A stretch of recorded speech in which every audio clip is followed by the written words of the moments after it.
आप सबको good afternoon. धन्यवाद ही है एक बार फिर कि परमेश्वर ने हमें ये बहुत बहुत अच्छा एक सुनहरा मौका दिया है। एक बार फिर बादलों को चीर कर परमेश्वर ने इस सूर्य को हम पर चमकाया है। और आइए हमारी प्रार्थना, जैसे मलाकी की किताब में लिखा है कि प्रभु यीशु हमारी पवित्रता के सूर्य हैं, आइए इस प्रकार प्रभु यीशु भी हम पर अपनी धार्मिकता को चमकाएं, हमारे पर वो स्वर्गीय उजाला करें, ताकि हम परमेश्वर के साथ हमेशा हमेशा की जिंदगी व्यतीत करते हुए पाए जाएं। आइए अपने सरों को एक बार फिर झुकाएंगे और प्रार्थना करेंगे। आइए प्रार्थना करें। प्यारे परमेश्वर, प्रभु आप सर्वशक्तिमान परमेश्वर हैं। प्रभु आज एक बार फिर आपने अपनी सामर्थ को हमारे सामने स्पष्ट किया है। रात भर की बारिश, एक बार फिर जोर की बारिश, प्रभु आपने इन सब चीजों को थाम कर हमें यह याद दिलाया है प्रभु कि आज भी आप पूरे ब्रह्मांड के कब्जे में, यह पूरा ब्रह्मांड आपके कब्जे में है प्रभु। प्रभु जैसा आप चाहें वैसा ही होगा। और शैतान फिर प्रभु चाहे जितना भी जोर लगाए, प्रभु आप सर्वशक्तिमान महाराजा हैं इस पूरे ब्रह्मांड के। आपसे बढ़कर कोई ताकत ना थी और ना कभी होगी प्रभु। धन्यवाद ही प्रभु एक बार फिर इस खास अहम मौके के लिए कि हम एक बार फिर आपकी बातों पर ध्यान दे सके, अध्ययन मनन कर सके। और विनती है प्रभु कि आप एक बार फिर हमारे दिल से बात करें। विनती है प्रभु कि अगर कोई भी विचार हो जो आपके वचन के विरोध अपने आप को खड़ा कर रहा हो, तो विनती है प्रभु कि आप उस विचार का हमेशा के लिए खात्मा कर दें, ताकि हमारे बीच प्रभु किसी और की सोच नहीं, कोई और विरोधी विचार नहीं, सिर्फ और सिर्फ आपकी सच्चाई ऊंची उठे। धन्यवाद ही प्रभु, आपने बार बार हमें अपने वचन से आशीषित किया है प्रभु। आज सुबह भी आपने हमें वो बहुत आशीषित माहौल दिया जब हमने अपनी प्रशंसा और धन्यवाद ही आपको प्रार्थना में दी। धन्यवाद ही तब से अब तक प्रभु आप हमसे अपने संदेशों से बात कर रहे हैं। और एक बार फिर प्रभु आपसे गुजारिश है कि एक बार फिर आपका वचन हमारे दिल में घर कर जाए। प्रभु कुछ बातें हैं जो करना बहुत जरूरी है प्रभु। शायद कुछ बातें हमें चुभे, हमें प्रभु उनसे चोट पहुंचे, लेकिन प्रभु हम आपके आभारी हैं कि जो सच्चाइयां हमें चोट भी पहुंचाती हैं वो इसलिए क्योंकि गलती हम में है आपके वचन में। तो विनती है प्रभु एक बार फिर हमें ठोकर खाने से बचाइएगा। पर जब हमारे पाप हमारे सामने स्पष्ट किए जाएं तो प्रभु हम पत्थर दिल ना हो। प्रभु हम अपने आप को पूर्ण रूप से आप में समर्पित करके आपके दिखाए हुए रास्ते पर चलने वाले बन सके। धन्यवाद है प्रभु, जो आप कहते हैं वो यकीनन कर दिखाते हैं। और आपने ये कहा है फिलिपियों की 1:6 में, आपका वायदा है कि जिस काम की आपने शुरुआत की है उसका अंत करे बगैर आप रुकेंगे नहीं। तो धन्यवाद है प्रभु कि आज एक बार फिर आपका नाम हमारे बीच ऊंचा उठाया जाएगा। आप एक बार फिर एक बहुत अहम काम को अंजाम देने जा रहे हैं। धन्यवाद एक बार फिर प्रभु कि आपने हमें ये अच्छा मौसम दिया है कि हम साथ बैठकर पढ़ सकें। विनती है प्रभु एक पल के लिए भी हमारे ध्यान को आपसे जुदा ना होने दीजिएगा। पवित्र आत्मा की सामर्थ्य से कृपया करके भरिएगा प्रभु। हर पाप के दाग और धब्बे को मिटाइएगा प्रभु, ताकि कोई भी चीज या कोई भी विचार या कोई भी व्यक्ति हमें आपको देखने से ना रोक पाए। ये सब कुछ प्रभु यीशु के नाम से मांगते हैं, आमीन।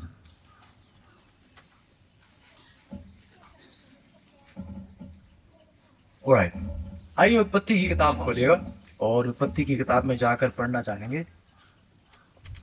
देख रहा हूँ ये माइक कहाँ रख सकूं ताकि ये शोर आप तक ना पहुंचे। Maybe that, yes, let's do that.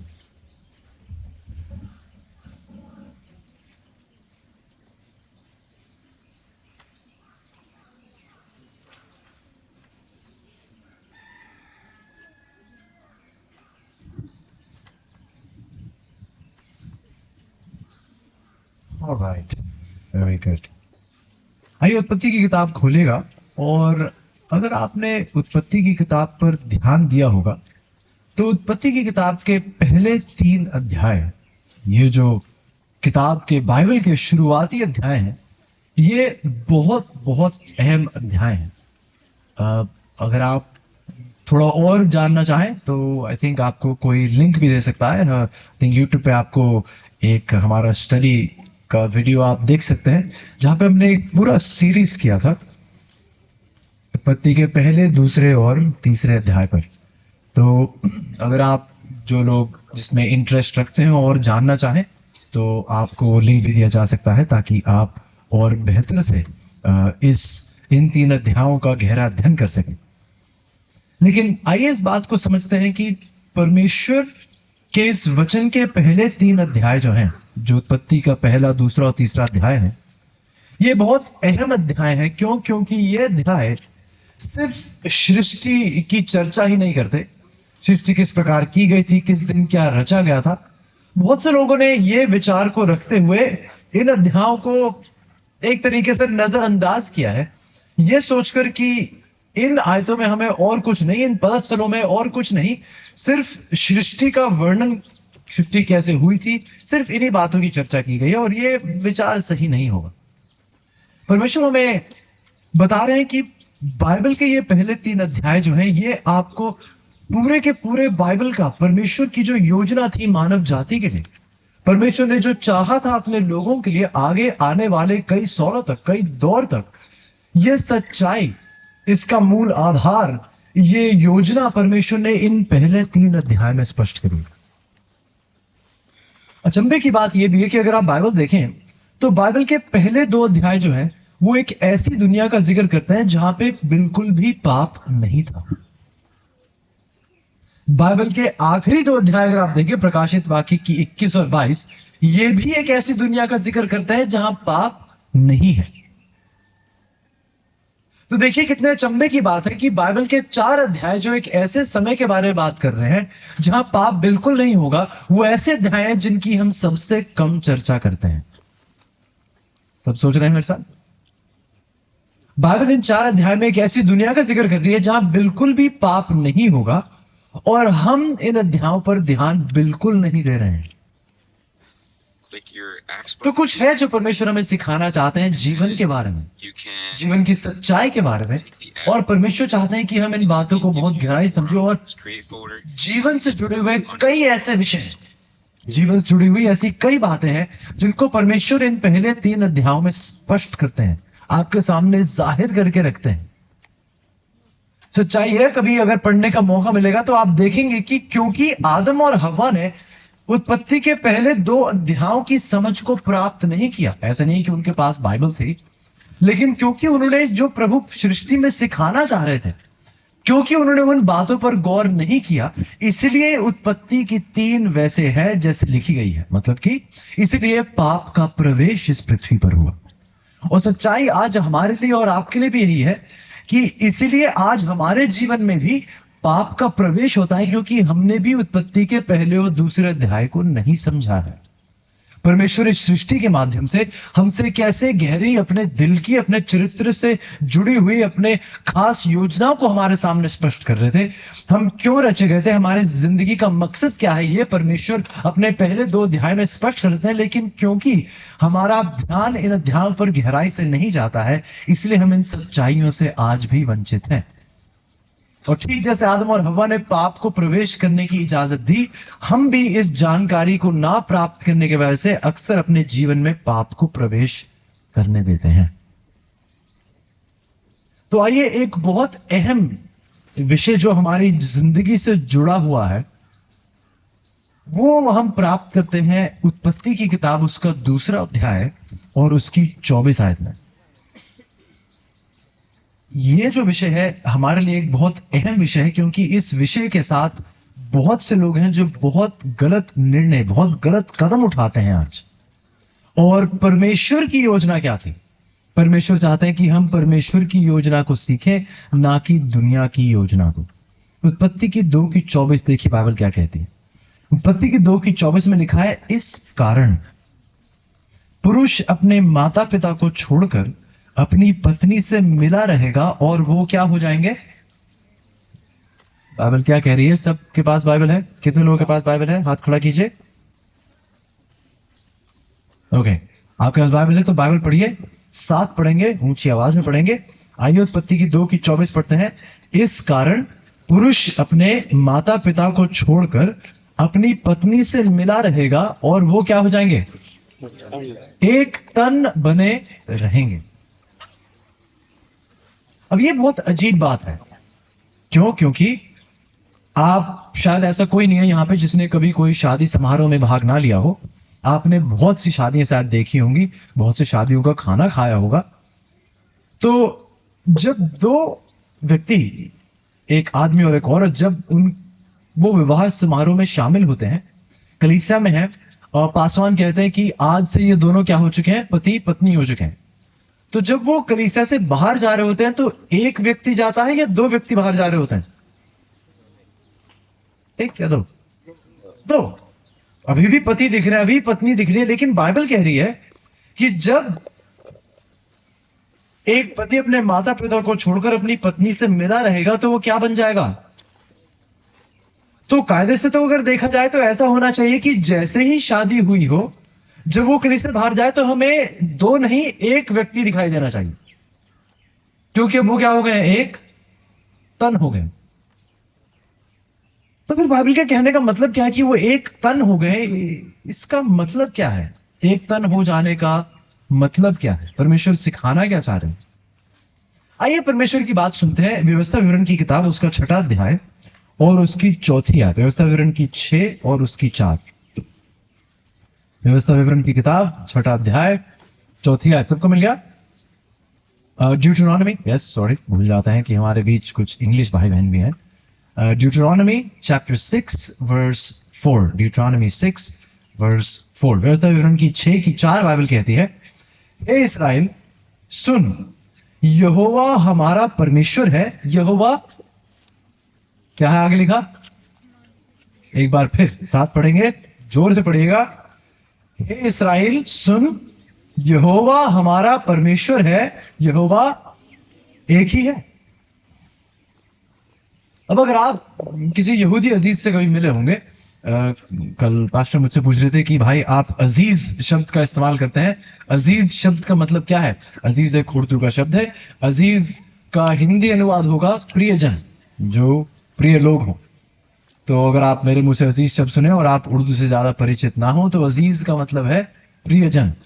तो अगर आप 4वीं आयत में देखें तो हमारे यहूदी अजीज जो हैं वो कहते हैं, क्योंकि वो नए नियम पे विश्वास नहीं करते, प्रभु यीशु उनके लिए कोई मायने नहीं रखता है, तो यहूदी भाई बहन कहते हैं कि ये आयत सच है। ये आयत कहती है कि यहोवा एक है।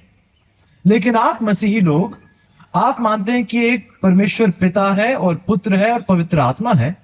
आप 3 देवताओं में को मानते हैं, लेकिन बाइबल कहती है कि यहोवा कितने हैं? एक है। अब विषय यह है कि यहां बाइबल कहती है कि यहोवा एक है, और थोड़ी देर पहले भी हमने उत्पत्ति की 2 की 24 में पढ़ा कि जब एक पति और पत्नी एक दूसरे के साथ मिल जाते हैं तो वो क्या हो जाते हैं? क्या हो जाते हैं? एक तन हो जाते हैं। तो जब बाइबल एक का इस्तेमाल कर रही है, यहां कहती है कि यहोवा एक है और वो एक तन हो चुके हैं, क्या हमें पति पत्नी एक शरीर बनते हुए नजर आ जाते हैं? क्या वो एक ही शरीर बाहर निकलता है कलीसिया से? नहीं। इसी प्रकार से जब उसी शब्द का प्रयोग व्यवस्था विवरण की 6 की 4 में किया गया है कि यहोवा एक है, उसका मतलब यह नहीं कि यहोवा एक चीज है। उसका मतलब यह नहीं है कि यहोवा ठीक एक ऐसा व्यक्ति हमारे सामने खड़ा है, बस वही है और कुछ नहीं है। एक शब्द का मतलब ठीक जैसे उत्पत्ति की 2 की 24 में है, एक शब्द का मतलब है कि अब वो क्या हो चुके हैं? एक हो चुके हैं। जैसे हम अक्सर कहते हैं कि अब हम सब भाई बहन क्या हो चुके हैं? एक हो चुके हैं। इसका मतलब ये नहीं कि हम एक शरीर बन चुके हैं। इसका मतलब ये कि अब हमारी सोच, हमारा लक्ष्य, हमारा मकसद अब एक हो चुका है। हम एकता में जुड़ चुके हैं। तो जब बाइबल कहती है कि यहोवा एक है, तो बाइबल ये कह रही है कि यहोवा पिता, पुत्र और पवित्र आत्मा ये एक है, ये एक साथ जुड़े हुए हैं। इसी प्रकार से जब पति और पत्नी एक दूसरे के साथ मिल जाते हैं तो वो एक तन हो जाते हैं। मतलब कि अब वो एक मकसद, एक लक्ष्य, एक ही मंजिल की ओर उन्होंने अपना रास्ता शुरू कर दिया है। तो वो क्या हो चुके हैं? एक तन हो चुके हैं। अगर आप गौर करें तो परमेश्वर उसी शब्द का प्रयोग करके अपनी परिभाषा दे रहे हैं कि यहोवा कैसे है? एक है। मतलब कि परमेश्वर सिखा रहे हैं कि जितनी एकता, गौर से सुनेगा, जितनी एकता पिता पुत्र और पवित्र आत्मा में पाई जाती है, वैसी ही एकता एक पति और पत्नी के बीच होनी चाहिए।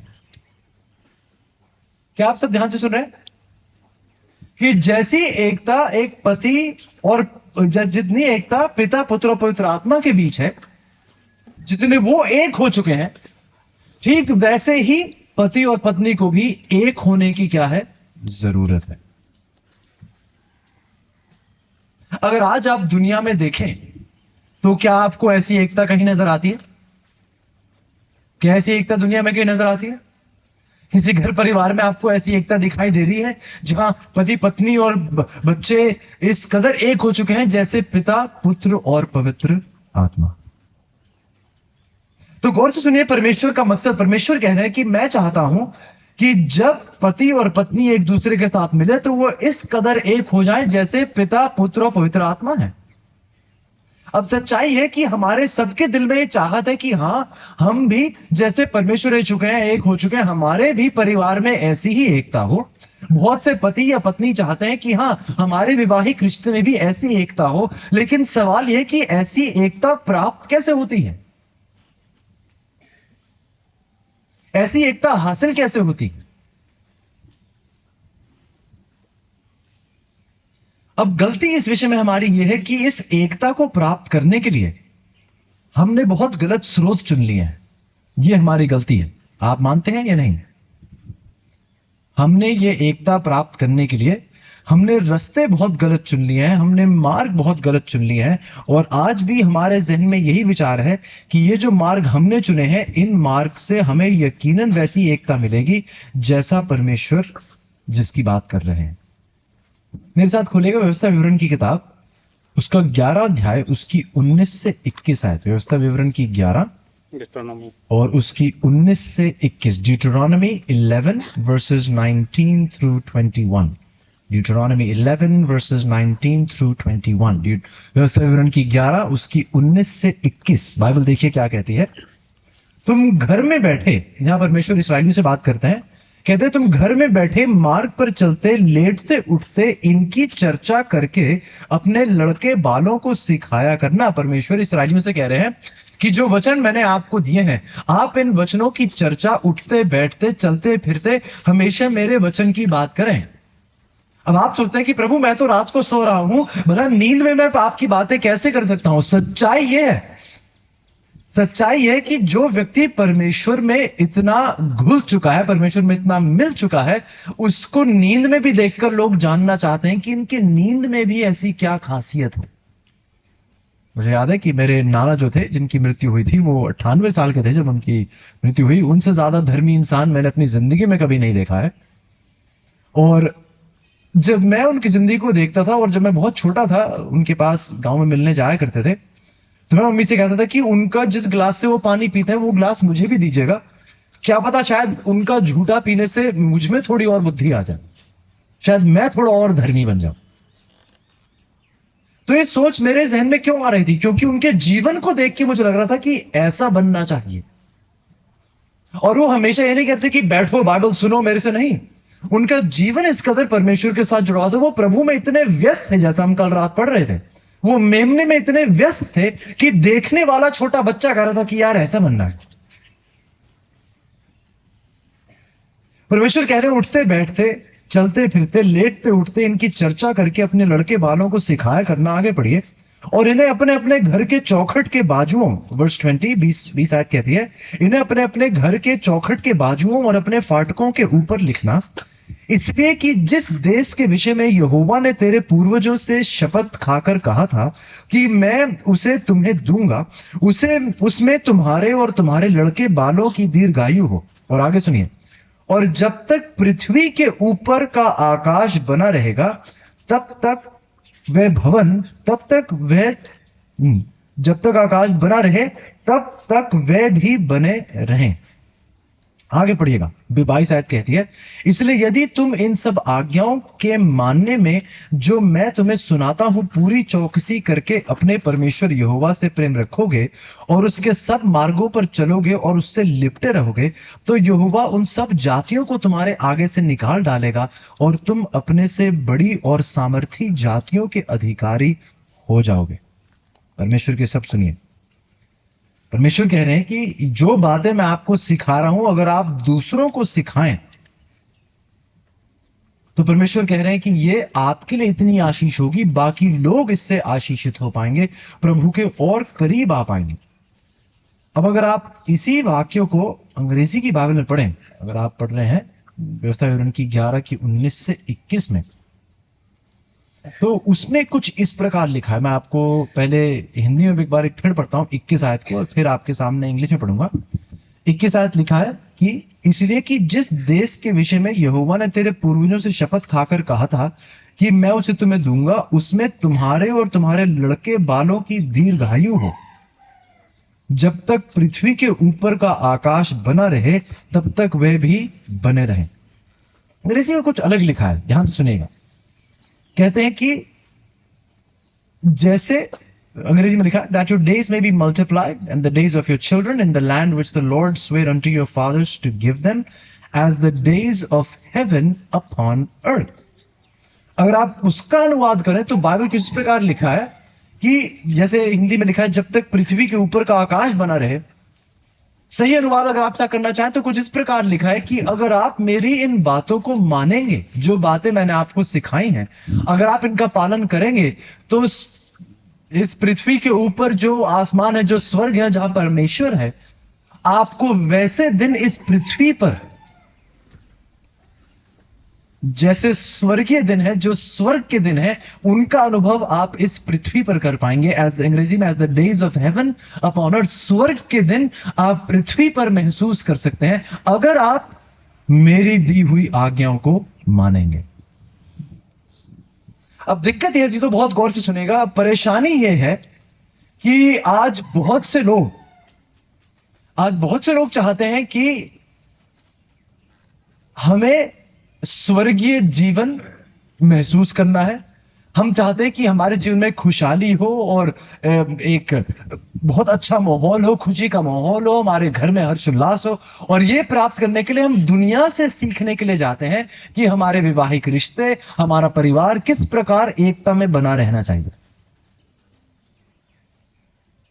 परमेश्वर कह रहे हैं कि अगर आप स्वर्गीय दिनों का अनुभव पृथ्वी पर करना चाहते हैं तो आपको वैसा करना होगा जैसे मैंने आपको सिखाया। अगर आप मेरी बातों का पालन करेंगे तो आपको स्वर्गीय दिन पृथ्वी पर अनुभव होंगे।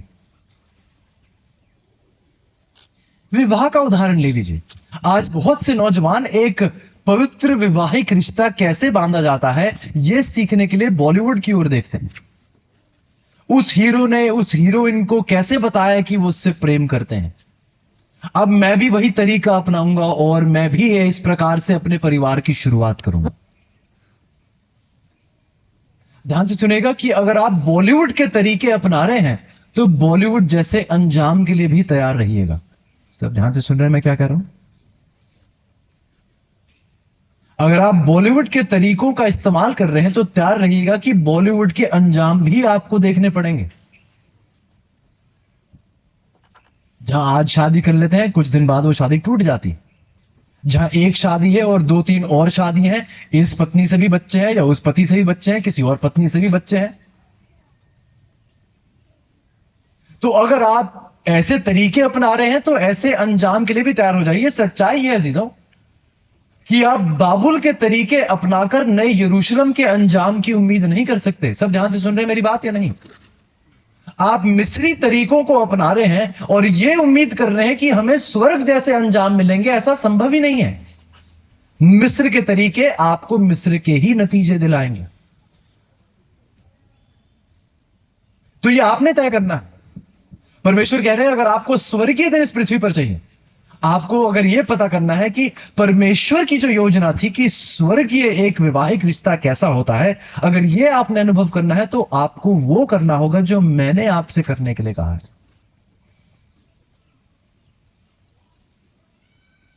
अब शुरुआत इस सच्चाई में, गहराई में जाने के लिए असल में एक विवाहिक रिश्ता, एक परिवार की शुरुआत और इसकी गहराई, इसे सीखने के लिए तकरीबन 16 भाग की एक पढ़ाई है। कितने भाग? 16 भाग, जो तकरीबन 20 घंटे की शायद पढ़ाई है। थोड़ा और गहराई से समझने, पूरे तरीके से नहीं, थोड़ा और गहराई से समझने के लिए कि परमेश्वर एक परिवार की शुरुआत बाइबल के मुताबिक किस प्रकार कराना चाहते हैं, यह सीखने के लिए हमें तकरीबन 20 कुछ घंटे और बिताने होंगे पढ़ाई में, यह जानने के लिए कि एक परिवार की शुरुआत किस प्रकार की जाती है बाइबल के मुताबिक, दुनिया के मुताबिक नहीं।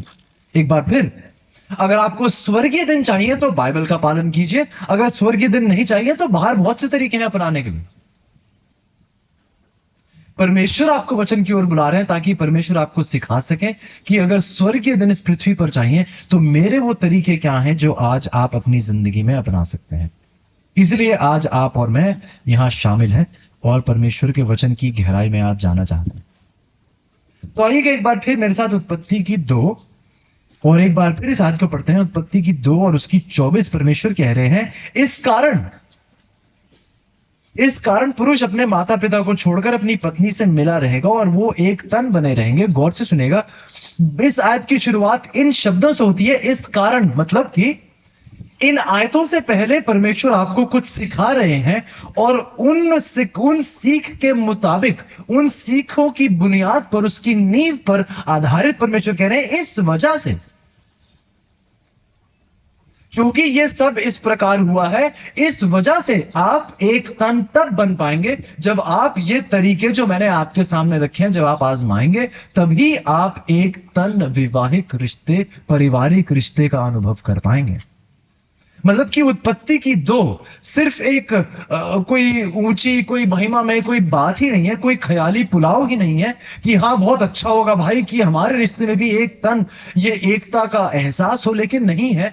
ये तो बस बाइबल की बस कुछ मनगढ़ंत बातें हैं, ये भला सबको थोड़ी प्राप्त होती हैं। लेकिन बाइबल सिखा रही कि अगर आप मेरे बताए हुए तरीके के मुताबिक चले, परमेश्वर कह रहे हैं, तो इस कारण एक पुरुष अपने माता पिता को छोड़कर एक तन यकीनन हो सकता है अगर वो मेरे बताए हुए तरीकों को अपनाएंगे। अब ये विषय इतना गहरा है जिसके पास मुझे समझाने के लिए आज आपके पास, मेरे पास और आपके पास इतना समय नहीं है, आप मुझे इतना समय नहीं देंगे, ये मैं जानता हूं।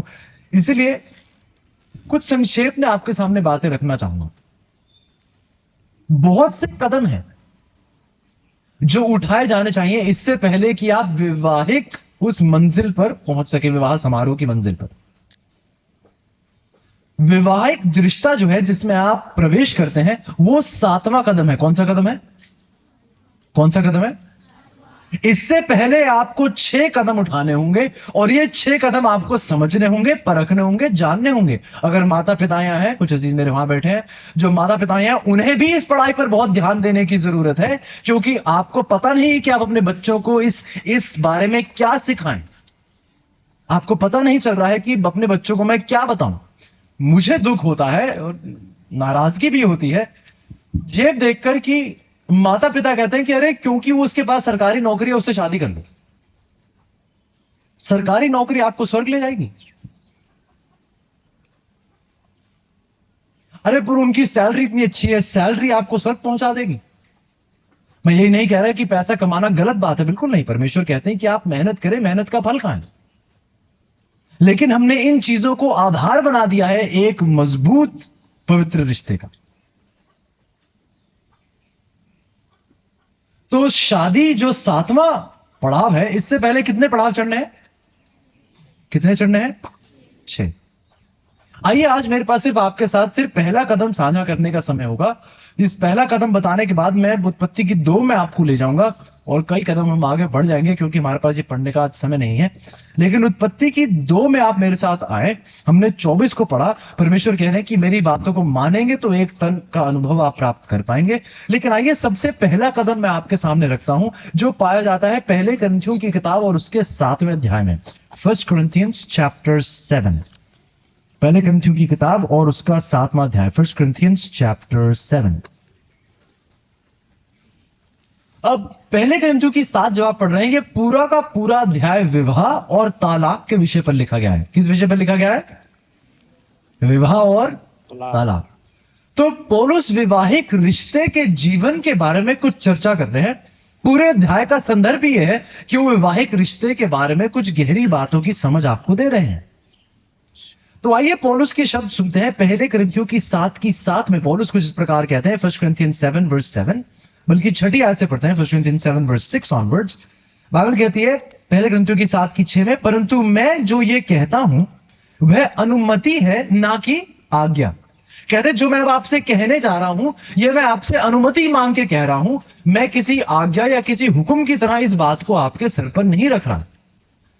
पौलुस भला ऐसा क्यों कह रहे हैं? क्योंकि अगली बात सुनिए वो क्या कहते हैं 7वीं आयत में, मैं ये चाहता हूं कि जैसा मैं हूं वैसे ही सब मनुष्य हों। सब ध्यान से सुन रहे हैं? पौलुस कह रहे हैं पूरी कहानी का 7वें अध्याय का संदर्भ क्या है? पूरी अध्याय में क्या किस चीज की चर्चा की जा रही है? विवाह और तलाक। विवाहिक रिश्ते के विषय में पौलुस क्या कह रहा है? पहले कुरिन्थियों की 7 में, मैं ये चाहता हूं कि जैसा मैं हूं वैसा सब हो, सब मनुष्य हो। विवाहिक रिश्ते के अगर बात की जाए तो पौलुस एक विवाहिक रिश्ते में उनका स्टेटस क्या था? विवाहिक रिश्ते की अगर बात की जाए और पौलुस कह रहे हैं आप मेरे जैसे बने इस रिश्ते के विषय में, तो पौलुस क्या था? क्या उनकी शादी हुई थी? नहीं हुई थी। तो ध्यान से सुनिए बाइबल क्या कह रही है। पौलुस कह रहा है मैं ये चाहता हूं कि जैसा मैं हूं वैसे ही सब मनुष्य हो। संदर्भ क्या है? विवाह। कह रहा है कि अगर आप मुझसे पूछें, इसलिए उन्होंने पहले कहा कि जो मैं बताने जा रहा हूं ये अनुमति से कह रहा हूं ना कि आज्ञा से, इसलिए थोड़ा सोच समझ के सुनिएगा मैं क्या कह रहा हूं। पौलुस कह रहे हैं अगर आप मुझसे पूछें तो मैं तो यह चाहता हूं कि जिस प्रकार मैंने विवाह नहीं किया है, मैं चाहता हूं कि कोई भी विवाह करे या ना करे। आपको कहने में भी मुश्किल हो रही है। पौलुस क्या कह रहे हैं विवाहिक रिश्ते के विषय में कि अगर आप मुझसे पूछे तो मैं तो यह कह रहा हूं कि कोई भी विवाह ना करे। किसी व्यक्ति ने मुझे संदेश कहीं और देते हुए सुना, उन्होंने पूरा संदेश शायद नहीं सुना, वो शायद उस मीटिंग में थे भी नहीं, और वो कहने लगे कि ये भाई प्रचार करते हैं कि किसी को शादी नहीं करनी चाहिए। ये मेरे शब्द नहीं थे, ये किसके शब्द थे? पौलुस के। लेकिन पौलुस ने अभी आयत खत्म नहीं की है, आगे सुनिए वो क्या कह रहा है। इसलिए उसने पहले कहा मैं अनुमति से कह रहा हूं ना कि आज्ञा से। ध्यान से सुनेगा 7वीं आयत आगे, मैं ये चाहता हूं कि जैसा मैं हूं वैसे ही सब मनुष्य हो, लेकिन परंतु, ध्यान से सुनिए, परंतु हर एक को परमेश्वर की ओर से विशेष विशेष वरदान मिले हैं। किस विषय में? विवाहिक विषय में। सर्व मनुष्य को परमेश्वर के द्वारा विशेष विशेष वरदान मिले हैं, किसी को किसी प्रकार का और किसी को किसी और प्रकार का। मतलब कि क्या? मैं चाहता हूं अगर आप मुझसे पूछे, पौलुस कहते हैं कि सब मेरी तरह ही शादी ना करें, लेकिन कहता है मैं, इसलिए मैं अनुमति से कह रहा था ना कि आज्ञा से, क्योंकि कहता है मैं जानता हूं कि परमेश्वर ने हर एक मनुष्य को विशेष विशेष वरदान दिए हैं। कुछ लोगों को परमेश्वर ने वरदान दिया है कि वो विवाहिक रिश्ते में ना जुड़े, और किसी और को किसी और प्रकार का वरदान दिया है कि वो विवाहिक रिश्ते में जुड़े। क्या आप सब ध्यान से सुन रहे हैं? परमेश्वर कह रहे हैं कि विवाहिक रिश्ता एक स्वर्गीय पुकार है, एक धार्मिक पुकार है। ठीक जिस प्रकार हर इंसान को डॉक्टर बनने की पुकार परमेश्वर ने नहीं दी है, नर्स बनने की पुकार नहीं दी है, ठीक उसी प्रकार से बाइबल कह रही है कि हर व्यक्ति को विवाह में जुड़ने की पुकार नहीं दी गई है। अब माता पिता खास तौर से नाराज हो जाते हैं ये बात सुनकर। आप कैसे कह सकते हैं ऐसे गैर व्यक्ति को? ये मैं नहीं कह रहा हूं, ये बाइबल कह रही है। ठीक जैसे एक नर्स बनना सबकी स्वर्गीय पुकार नहीं है, ठीक उसी तरीके से बाइबल कह रही है कि पौलुस कह रहा है मैं जानता हूं कि सबको अनेक अनेक वरदान दिए गए। किस विषय में? विवाहिक विषय में। जैसा मुझे वरदान दिया गया परमेश्वर के द्वारा कि मैं शादी ना करूं, यह परमेश्वर के द्वारा मेरी स्वर्गीय पुकार थी, लेकिन मैं समझता हूं कि परमेश्वर ने दूसरे लोगों को कोई और पुकार दी है, और बहुत से लोग शादी में जुड़ने के लिए पुकारे गए हैं। आप सब समझ रहे हैं मैं क्या कह रहा हूं? अब ध्यान से सुनिए, मैं कह रहा हूं यह पहला कदम है। यह पहला कदम क्यों है? क्योंकि अगर आपने पहले यही नहीं पूछा परमेश्वर से कि प्रभु मैं वैवाहिक रिश्ते में जुड़ने के लिए बुलाया भी गया हूं आपके द्वारा या नहीं, अगर आपने यही सवाल नहीं पूछा तो फिर यह सवाल पूछना कि प्रभु मुझे बताइए मैं किससे शादी करूं, यह सवाल ही आपका गलत होगा। आप सुन रहे हैं?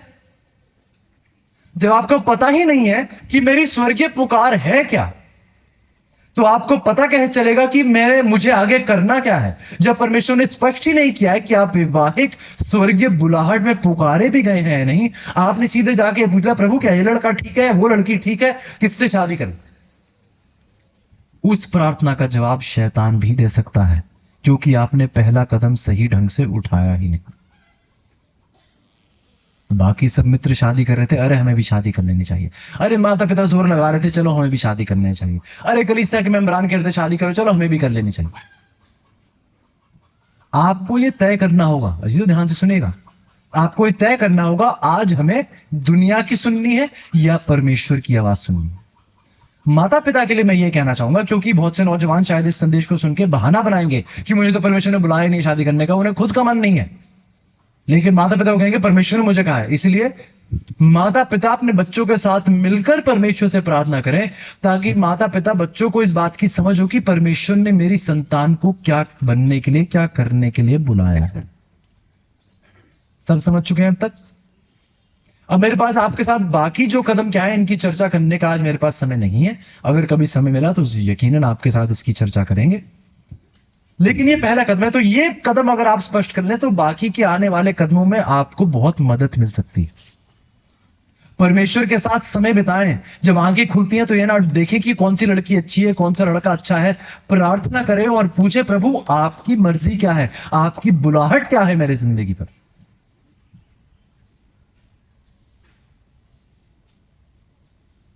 अब अगर वो बुलाहट स्पष्ट हो गई हो, जो बहुत उसके बीच में और अपने साथी को चुनने में बहुत सारे कदम बीच में आते हैं, लेकिन अगर मान लीजिए आपने वो सारे कदम ठीक तरीके से उठाया, और मुझे ठीक नहीं लग रहा कि मैं आपको सारे कदम यहां नहीं बता रहा हूं, लेकिन अगर कदम सब ठीक उठाए गए हैं तो अगला कदम फिर ये उठता है, फिर जब वो आपने सब ये चुनाव कर लिया और परमेश्वर ने दिखा दिया है कि कौन है वो व्यक्ति जिसको परमेश्वर ने आपके लिए चुना है, तो अब आप आगे बढ़ सकते हैं। दूसरी बहुत अहम बात जो मैं चाहूंगा मैं आपके साथ आज स्पष्ट करूं, जिसे समझना आपके लिए और मेरे लिए बहुत जरूरी होगा। उसके लिए आप मेरे साथ जाइएगा, आइए देखते हैं।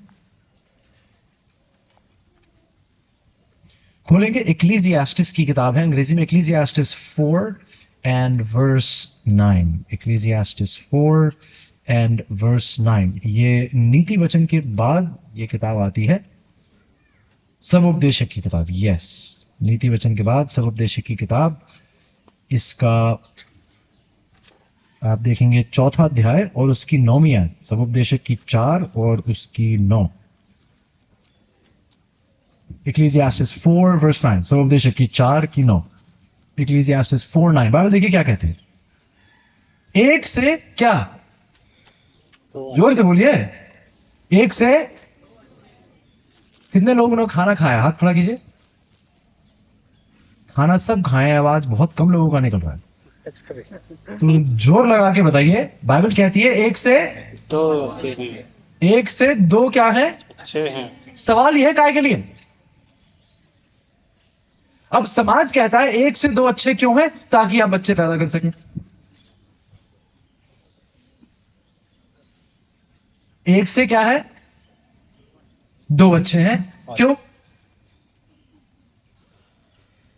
अब बहुत से लोग कलीसिया में भी इसी आयत को दोहराते हैं, अरे बाइबल भी तो कहती है एक से दो अच्छे हैं। भाई सवाल हमने पता है बाइबल ये कहती है, लेकिन काय के लिए ये भी तो पूछिए। एक से दो अच्छे हैं, अच्छी बात है, बाइबल कह रही है, सवाल ये कि काय के लिए? हाँ बहुत बढ़िया, आगे देखिए क्या लिखा 9वीं आयत में, क्योंकि उनके परिश्रम का क्या होता है? अच्छा फल मिलता है। 10वीं आयत कहती है क्योंकि यदि उनमें से एक गिरे तो दूसरा क्या करेगा? दूसरा क्या करेगा? आपका आवाज क्यों नहीं निकल रहा है? अगर एक गिरेगा तो दूसरे का मकसद क्या है? अगर परिवार में, अगर रिश्ते में, विवाहिक रिश्ते में अगर पति गिरता है तो पत्नी की जिम्मेदारी क्या है कि पत्नियां उठाती हैं। या ताने मारती हैं? आप सुन रहे हैं ध्यान से या नहीं? आपने खुद के माता पिता को देखा होगा, अगर पत्नी गलती कर दे तो पति उठाते हैं या नीचे गिराते हैं? अरे आता भी है कुछ करना, कुछ नहीं करना आता इन्हें। पत्नी ताना मारती है, अरे ये तो हमेशा ऐसा ही था, पता नहीं कितने साल से इसकी यही बात है, बस यही लगा रहता है इसका। बाइबल कह रही है कि दो काय के लिए अच्छे हैं, एक दूसरे से लड़ने के लिए, नीचा दिखाने के लिए। नीचा दिखाने के लिए तो पूरी दुनिया बैठी है। दो एक से ज्यादा क्यों अच्छे हैं? बाइबल क्या कह रही है, क्यों अच्छे हैं? ताकि एक दूसरे को उठाएं, ना कि गिराएं, ना कि नीचा दिखाएं, ना कि ताने मारें। अब बहुत से नौजवान रिश्तों में, प्रेम में, उन्हें मैं उस रिश्ते को प्रेम भी नहीं कह सकता, वो इतने अंधे हो जाते हैं एक दूसरे में कि जितनी उनको ताने मारे जाते हैं रिश्ते में, इससे अभी वो विवाहिक रिश्ते में जुड़े भी नहीं है, अभी प्रेमी प्रेमिका ही हैं, अभी विवाहिक रिश्ते में उन्होंने जुड़े भी नहीं है, उनकी इतनी निंदा होती है, उनके बारे में इतना कुछ कहा जाता है, और वो फिर भी कहते कि मुझे इसी व्यक्ति से शादी करनी है। यहां मानसिक संतुलन में कुछ गड़बड़ी है। आपने पहले ही ठान लिया कि ये व्यक्ति मेरे साथ ऐसा हाल करेगा, आप ऐसी शादी में कदम भी कैसे उठा सकते हैं? मेरी कुछ प्रिय बहनें हैं, वो लड़का आपसे पहले से ही अपने कपड़े धुलवा रहा है, तो वो पत्नी नहीं ढूंढ रहा है, वो धोबन ढूंढ रहा है। आपको मजाक लग रहा है ये? जब होगा आपके साथ तब हंसी नहीं आएगी आपको भी मजाक लग रहा है ये। जब होगा आपके साथ तब आपको पता चलेगा। और उसने तो पहले ही बता दिया था आपको, अपने तौर तरीकों से, अपने चाल चलन से उसने पहले ही बता दिया था आपको, उसे पत्नी की नहीं खाना बनाने वाली की जरूरत है।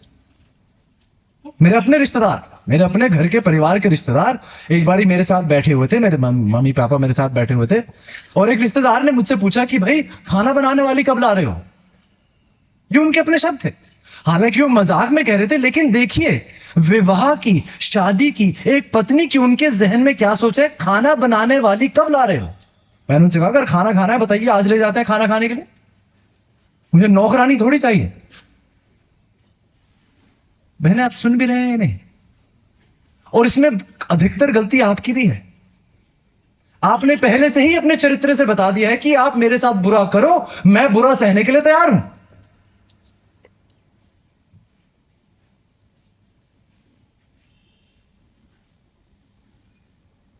हर विवाहिक रिश्ते में, हर प्रेम भरे रिश्ते में एक दूसरे के लिए सेवा की जाती है, लेकिन वो सेवा हमेशा एक तरफी नहीं होनी चाहिए। भाइयों, जल्दी से मुझे वो आयत दिखाइए जहां बाइबल ये कहती है कि खाना बनाना सिर्फ औरतों का काम है। जल्दी खोलिए बाइबल, बताइए कहां लिखा है? बाइबल में देखिए, मेरी तरफ थोड़ी, बाइबल में देखिए कहां लिखा है। आयत दिखाइए जहां लिखा है कि घर की सफाई, कपड़े धोना ये सिर्फ औरतों का काम है। जल्दी आयत ढूंढिए, जल्दी से। मिल गया? हाथ खड़ा कीजिए जिसे मिला है।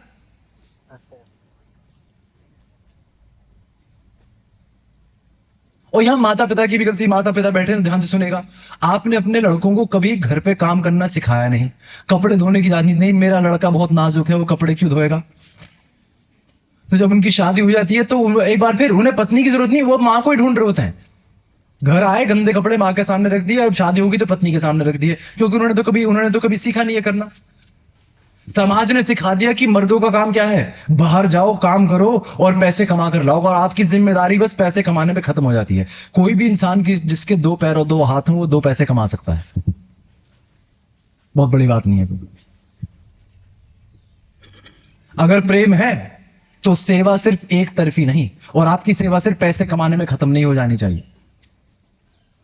अगर प्रेम है तो साथ कपड़े धोएंगे, साथ घर साफ किया जाएगा, साथ खाना पकाया जाएगा, साथ बच्चों की परवरिश होगी। यह नहीं होगा कि आप संभालते रहो, मुझे तो रात की नींद सुनी, कल मुझे ऑफिस जाना है। तो पत्नी जो घर पे कर रही है वो काम नहीं है, जो आप बाहर कर रहे हैं सिर्फ वही काम है। सुन रहे हैं आप? सुन रहे हैं आप? बहुत शांत हो गए आप अचानक से, क्या हो गया?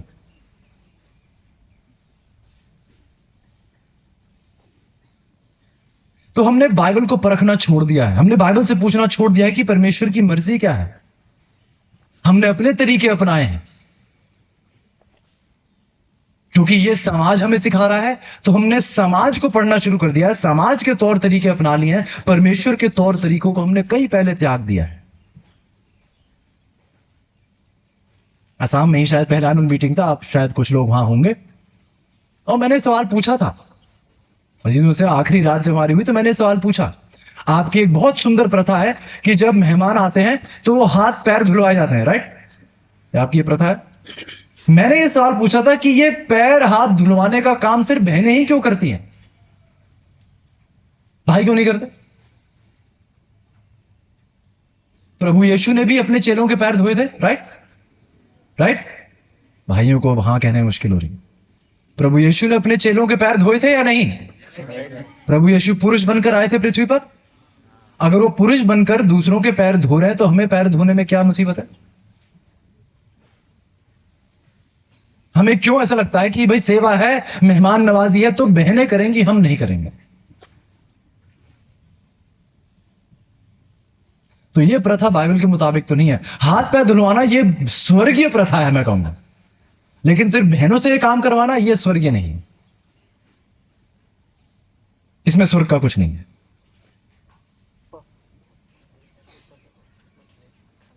तो एक बार फिर मैं आपसे कुछ बातें कर रहा हूं जिसमें हमें दिखता है कि हम कलीसिया में रहते हुए भी समाज के तौर तरीके अपना रहे हैं, ना कि बाइबल के। और हमें यह प्रथा तोड़नी होगी आज कलीसिया में। हमें एक दूसरे की मदद करनी होगी, ना कि एक दूसरे को नीचे दिखाना होगा। एक दूसरे को ऊपर उठाना है जब गिरते हैं, ना कि नीचे गिराना है। 12वीं आयत पढ़िए, समुपदेशक की 4 की 12, इक्लेसियास्टिस 4:12। आगे देखिए मकसद क्या है। यदि कोई अकेले पर प्रबल हो तो हो, परंतु 2 उसका सामना कर सकेंगे। जो डोरी 3 तागे से बटी हो वो जल्दी नहीं टूटती। सब पढ़ रहे हैं बाइबल में या नहीं? तो उपदेशक की 4 की 12, यदि कोई अकेले पर प्रबल हो तो हो, परंतु 2 उसका सामना कर सके। बाइबल कह रही है अगर एक पर दुश्मन आकर वार करे तो उसे जीतना, उसे दुश्मन को हराना बहुत मुश्किल पड़ता है। लेकिन अगर 2 लोग दुश्मन का सामना करें तो वो दुश्मन को आसानी से हरा सकते हैं। समझ रहे हैं आप? परमेश्वर कह रहे हैं ये मकसद है कि 1-2 से क्या है। क्या यहां पर बच्चों का जिक्र किया गया है कि बच्चे होंगे आगे? ये मकसद है, ये लिखा है? नहीं। बाइबल कह रही विवाह का एक बहुत बड़ा मकसद यह है कि जब आप 2 एक हो जाएं, एक तन हो जाएं, आप में वो एकता हो, तब अगर पति पर शैतान का जोर आए तो पत्नी पति के साथ मिलकर शैतान को हराए। अगर पत्नी में कोई कमजोरी है तो पति पत्नी को नीचा ना दिखाए, पत्नी के साथ खड़े होकर 2 बनकर उस दुश्मन शैतान का सामना करे। यह मकसद है।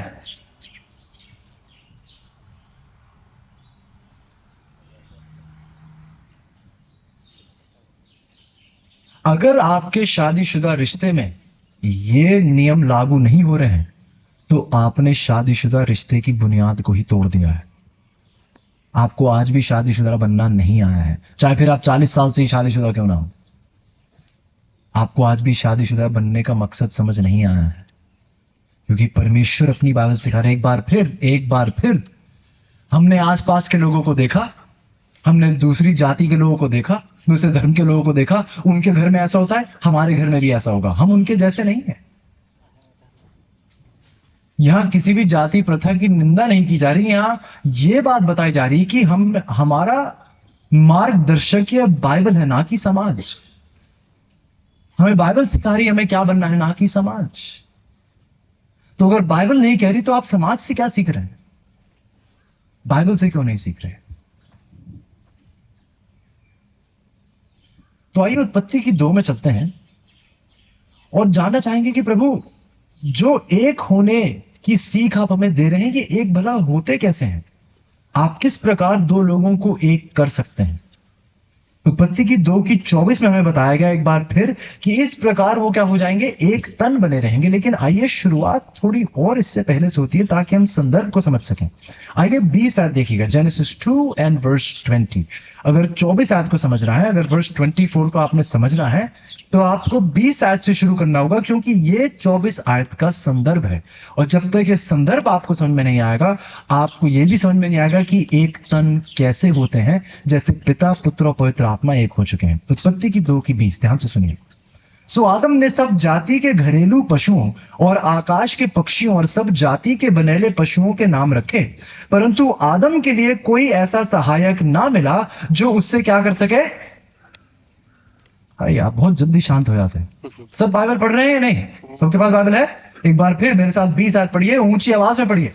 सो आदम ने सब जाति के घरेलू पशुओं और आकाश के पक्षियों सब जाति के बनेले पशुओं के नाम रखे, परंतु आदम के लिए कोई ऐसा सहायक ना मिला जो उससे क्या कर सके, मेल खा सके। अब मैं चाहूंगा कि आप मेरे हाथों की ओर गौर कीजिएगा और देखिएगा मेरे हाथ कैसे हैं, ताकि आप समझ पाए परमेश्वर क्या सिखा रहे थे। परमेश्वर कह रहे हैं कि आदम को, ध्यान से सुनिए, आदम घरेलू पशुओं को उसने देखा। मान लीजिए वो मानस नेशनल पार्क में गया और उसने अलग अलग तरीके के जानवर देखे। उन्होंने देखा कि एक श्रीमती हाथी है और एक श्रीमान हाथी है। सुन रहे हैं? उन्होंने देखा, अगर जिराफ को देखा हो तो उन्होंने देखा कि एक मिस्टर जिराफ है, एक मिसेस जिराफ है। उन्होंने राइनो को देखा होगा और देखा होगा कि एक मिस्टर राइनो है, एक मिसेस राइनो। बाइबल कहती है, अगर आप 20 आयत को ध्यान से पढ़ रहे हैं, परंतु आदम ने देखा कि उसके लिए कोई क्या नहीं मिला, सहायक ना मिला जो क्या कर सके, उसके साथ क्या कर सके। ध्यान से सुनिए, आदम को एक सहायक, नौकरानी नहीं, ध्यान से सुन रहे हैं, आदम को नौकरानी नहीं, आदम को एक सहायक साथी की जरूरत महसूस हुई जो उसका क्या कर सके, उसके साथ मेल खा सके। ये और ये मेल नहीं होता है। समझ में आ रहा है सबको? मेल का मतलब क्या होता है?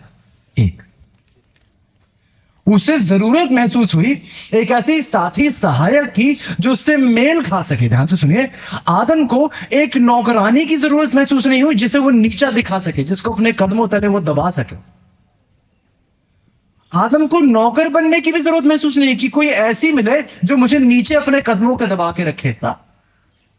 आदम को एहसास हुआ कि कौन है ऐसा साथी जो मेरे साथ खड़े हो सके, मेरे साथ सेवकाई कर सके, मेरे साथ परमेश्वर के इस पूरी पृथ्वी पर राज कर सके, परमेश्वर की अध्यक्षता में।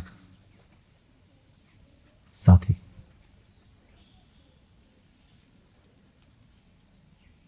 अगर आप इस सच्चाई को नहीं समझे तो आपको वैवाहिक रिश्ते में जुड़ने की इजाजत नहीं है। अगर आपको किसी को नीचा दिखाना है इसलिए शादी कर रहे हैं, आपको शादी की इजाजत नहीं है।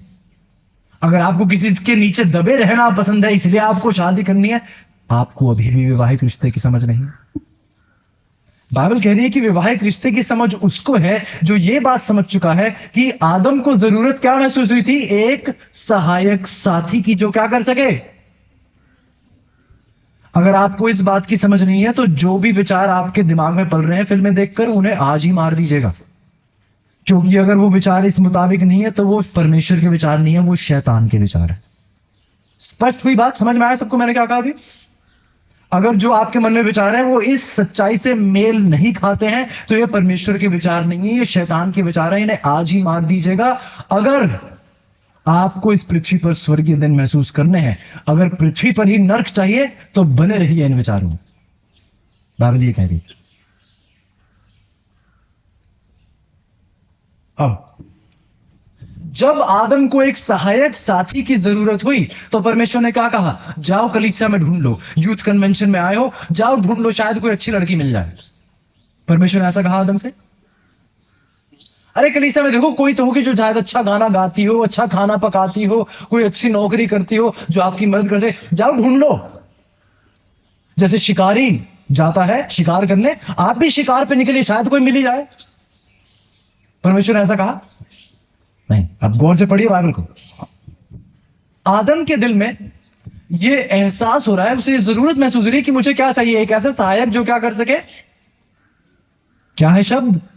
मेल खा सके। भूलिएगा नहीं कभी भी, मेल खा सके।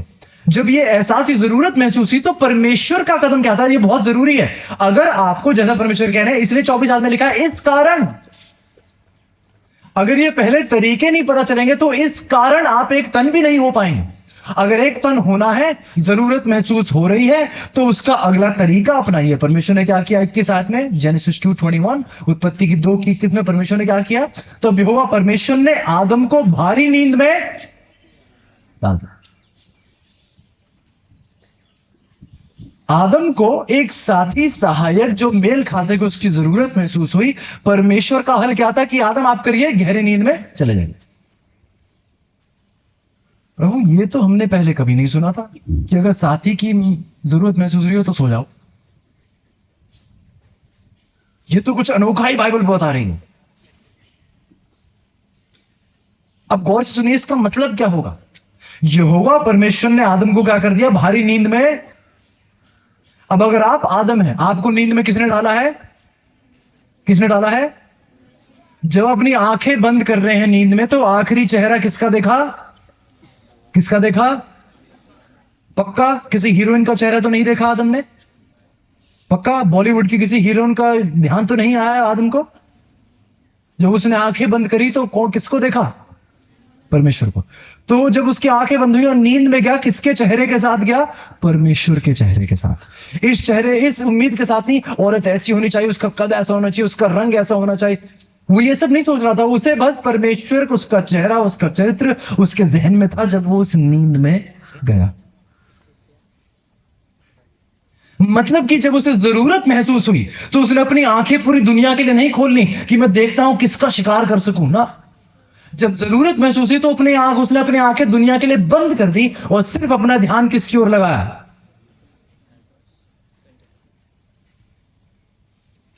तो भाइयों या बहनों को अगर जरूरत महसूस हो रही हो तो इधर उधर ताकना छोड़ दीजिए। यूथ कन्वेंशन रिश्ते बनाने के लिए नहीं दी गई है।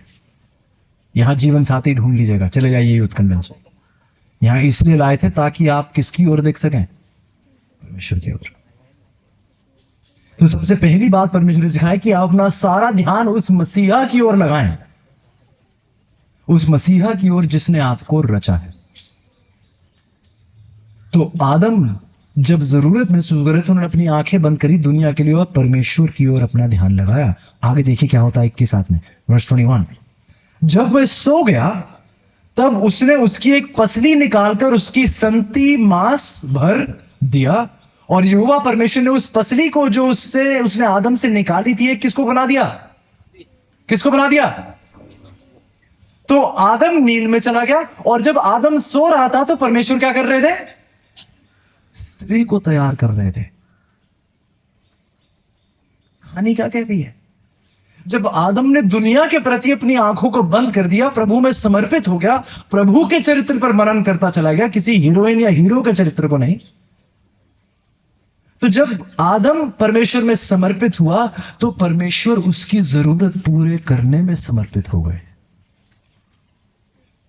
क्या आपने ध्यान से सुना? जब आदम परमेश्वर में समर्पित हुआ तो परमेश्वर आदम की जरूरत पूरी करने में समर्पित हो गए। क्योंकि आप मुझ में समर्पित हैं तो मैं अब आपकी जरूरतें पूरी करने में मैं समर्पित हो जाऊंगा। बाइबल की एक आयत देखिएगा, बहुत सुनहरे शब्दों में बाइबल ये कहती है, मेरे साथ देखिएगा। खोलिए मेरे साथ नीति वचन की किताब, उसका 19 अध्याय और उसकी 14 आयत। इस विषय पर अजीजों बहुत बहुत बातें करने के लिए हमारे पास समय भी नहीं है इतना।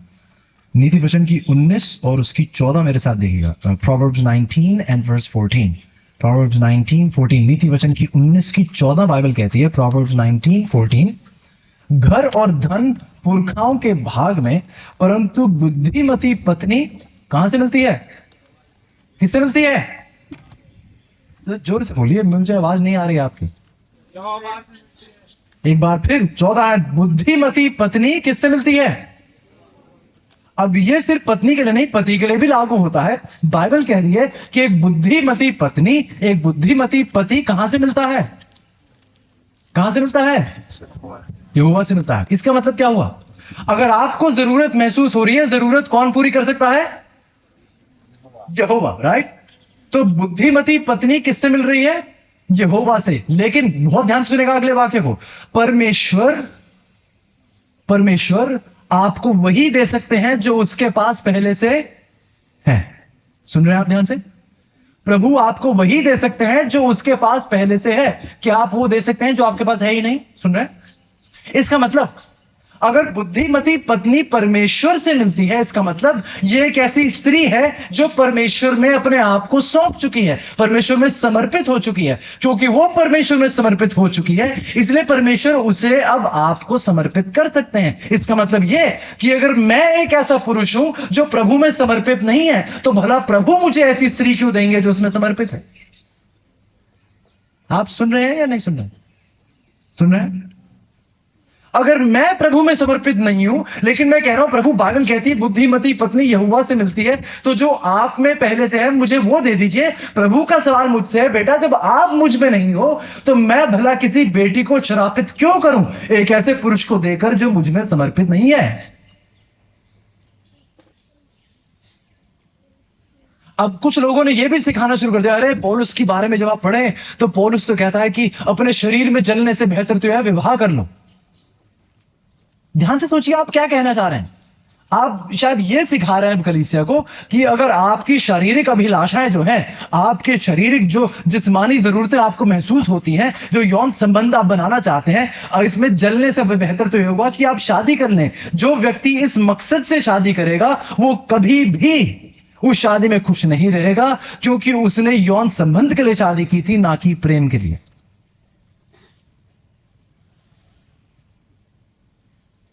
क्या कभी अपने आपने आपने सोचा है, अगर आपने फिल्मों के दौर में देखा हो, बॉलीवुड में या हॉलीवुड में आपने देखा हो, दो बहुत ही अति सुंदर लोग, देखने में इतने सुनहरे, ऊंचे कद, रंग इतना बढ़िया, इतने सुंदर दिखने वाले लोग एक दूसरे शादी करते हैं और कुछ ही देर में उनकी शादी टूट जाती है। और आप सवाल पूछते हैं कि भला इतने सुंदर लोग एक दूसरे से क्यों संतुष्ट नहीं हुए? उसने किसी और से जाके क्यों कह दिया कि वो उससे प्रेम करता है? छुप छुप कर किसी और से क्यों मिलना शुरू कर दिया? वो तो इतने सुंदर है दिखने में। क्योंकि शारीरिक अभिलाषाएं, ध्यान सुनेगा, शारीरिक अभिलाषाएं किसी व्यक्ति की दौड़ नहीं है, किसी व्यक्ति की खोज नहीं, वो एक भावना की खोज है। और कोई भी एक व्यक्ति उस शारीरिक अभिलाषा को पूरा नहीं कर सकता है, चाहे वो जितना भी सुंदर हो। इसलिए सुंदर से सुंदर व्यक्ति के साथ रहने के बावजूद भी इंसान किसी और व्यक्ति को सुनता है, क्योंकि वो एक भावना के पीछे दौड़ लगाए हुए हैं, ना कि किसी व्यक्ति के। शारीरिक अभिलाषाएं किसी व्यक्ति तक सीमित नहीं रहेंगी। अगर आप उन्हें अपनी जिंदगी में जगह देंगे तो वो कभी पूरी नहीं होंगी। सुंदर से सुंदर इंसान के साथ रहने के बावजूद भी आपकी नजर किसी और के पास जाएगी। ये सच्चाई है, ये पृथ्वी की सच्चाई है, ये इंसान की सच्चाई है। तो अगर आप शारीरिक अभिलाषाएं पूरे करने के लिए शादी कर रहे हैं, तो आपको तो शुरुआती रूप से नहीं पता कि शादी होती क्या है। समाज में एक और बहुत बड़ा श्राप है, माता पिता कहने लगते हैं कि अरे अभी ऐसा है, जब शादी कर लेगा ठीक हो जाएगा। पत्नी क्या डॉक्टर है? दिमागी इलाज करती है क्या पत्नी? शादी के बाद ठीक हो जाएगा? जो पहले आलसी था, शादी के बाद मेहनती कैसे बन जाएगा? जिसने घर पे काम करना नहीं सीखा, वो पत्नी के साथ रह के कैसे काम सीख पाएगा? वो तो उससे काम करवाएगा। तो बहनों, खास तौर से बहनों, थोड़ा घर पे जाके परख लीजिएगा पहले उसे काम करना भी आता है या नहीं, उसने कभी घर में काम किया भी है या नहीं। अगर नहीं तो तैयार हो जाइए, वो आपसे काम करवाएगा, क्योंकि उसने काम कभी नहीं सीखा है। तो आप अपना श्राप खुद अपने ऊपर ला रहे हैं, किसी और को दोष मत दीजिएगा बाद में। आगे पढ़ते हैं, आइए एक बार फिर उत्पत्ति की 2 में। यह परमेश्वर का तरीका है। हमारे बहुत से तरीके हैं, परमेश्वर का तरीका आज सीख रहे हैं। उत्पत्ति की 2, बाइबल ने अब तक हमें बताया आदम को जरूरत महसूस हुई तो आदम ने क्या किया? परमेश्वर ने उसे गहरी नींद में डाल दिया। जैसे परमेश्वर चाहते हैं हम गहरी नींद में जाएं, अपनी नजरें बंद कर दे दुनिया के लिए, परमेश्वर के चरित्र पर अपना हम ध्यान लगाएं, ताकि परमेश्वर की बातों को सीख सकें, परमेश्वर के तरीकों को सीख सकें, परमेश्वर के तौर तरीकों को स्वीकारें, ताकि स्वर्गीय दिन हम पृथ्वी पर अनुभव कर सकें। जब ऐसा हुआ, जब वो नींद में गया, जब वो परमेश्वर में समर्पित हुआ, तो परमेश्वर उसकी जरूरत पूरी करने में समर्पित हुए। आगे देखिए 22 आयत में लिखा है, वर्स 22, जेनेसिस 2:22, बाइबल कहती है हुआ परमेश्वर ने उस पसली को जो उसने आदम से निकाली थी एक स्त्री को बना दी। और आगे क्या लिखा है? उसको आदम के पास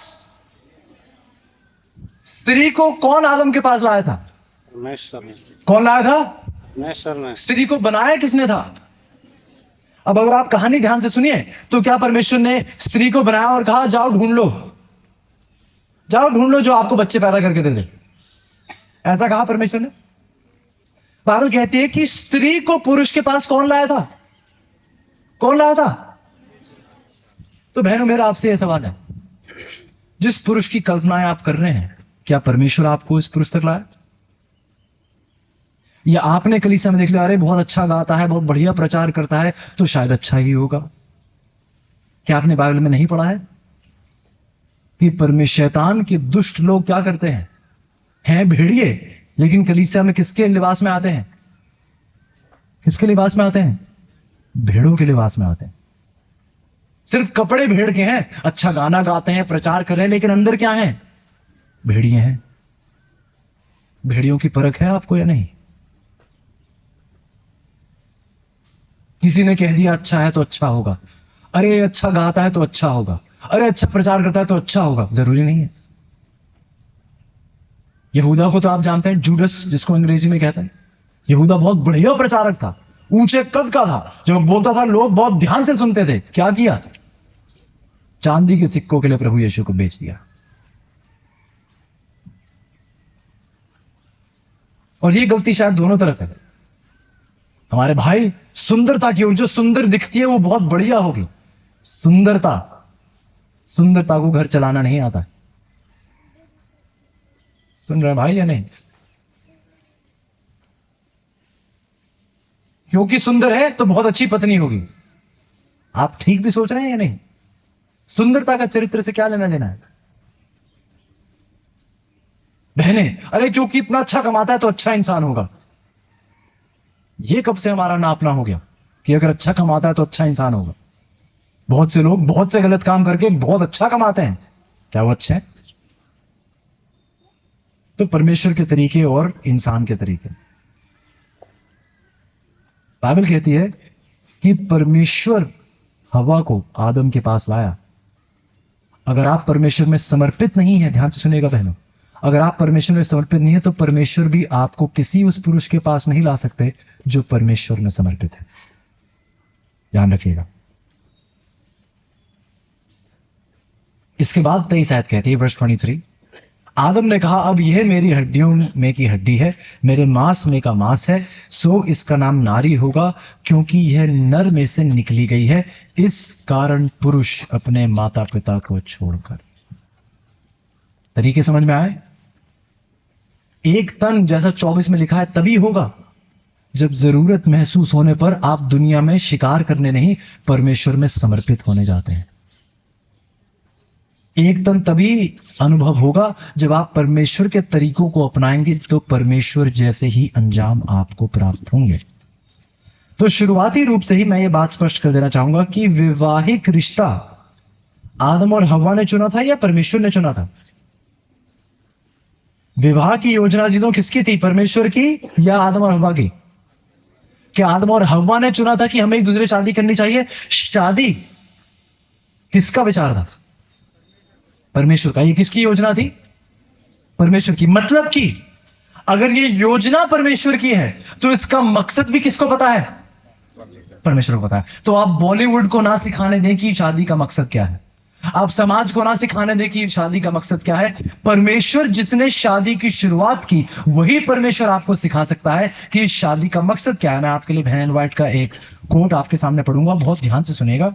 यह पाया जाता है लेटर्स टू यंग लवर्स, एक किताब है, नौजवान प्रेमियों को जो खत लिखे गए, ये उस किताब का नाम है। उसका 16 उसका पृष्ठ है, और देखते हैं कि पेज 16 पर लेटर्स टू यंग लवर्स देखिए बेन एंड व्हाइट क्या कहती हैं। कहती है पुराने नियम और नए नियम में, दोनों में ही, पुराने नियम में और नए नियम में शादी का जो रिश्ता है, ये इसीलिए इसको रखा गया है, ये इसलिए पेश किया गया है क्योंकि ये उस कोमल और पवित्र एकता को दर्शाता है जो प्रभु यीशु और उसके लोगों के बीच है। एक बार फिर, पुराने और नए नियम में शादी के रिश्ते को इसलिए रखा गया है ताकि वो उस रिश्ते को दर्शा सके जो प्रभु यीशु का है अपनी कलीसिया के साथ, जो एक कोमल और एक पवित्र एकता का रिश्ता है प्रभु यीशु का अपनी कलीसिया के साथ। अब इन शब्दों पर ध्यान से सुनेगा। अंग्रेजी में एक बहुत बढ़िया शब्द इस्तेमाल करती हैं, वो शब्द है एम्प्लॉयड। वो कहती हैं, in both the old and the new testament the marriage relation is employed to represent the tender and sacred union that exists between Christ and his people.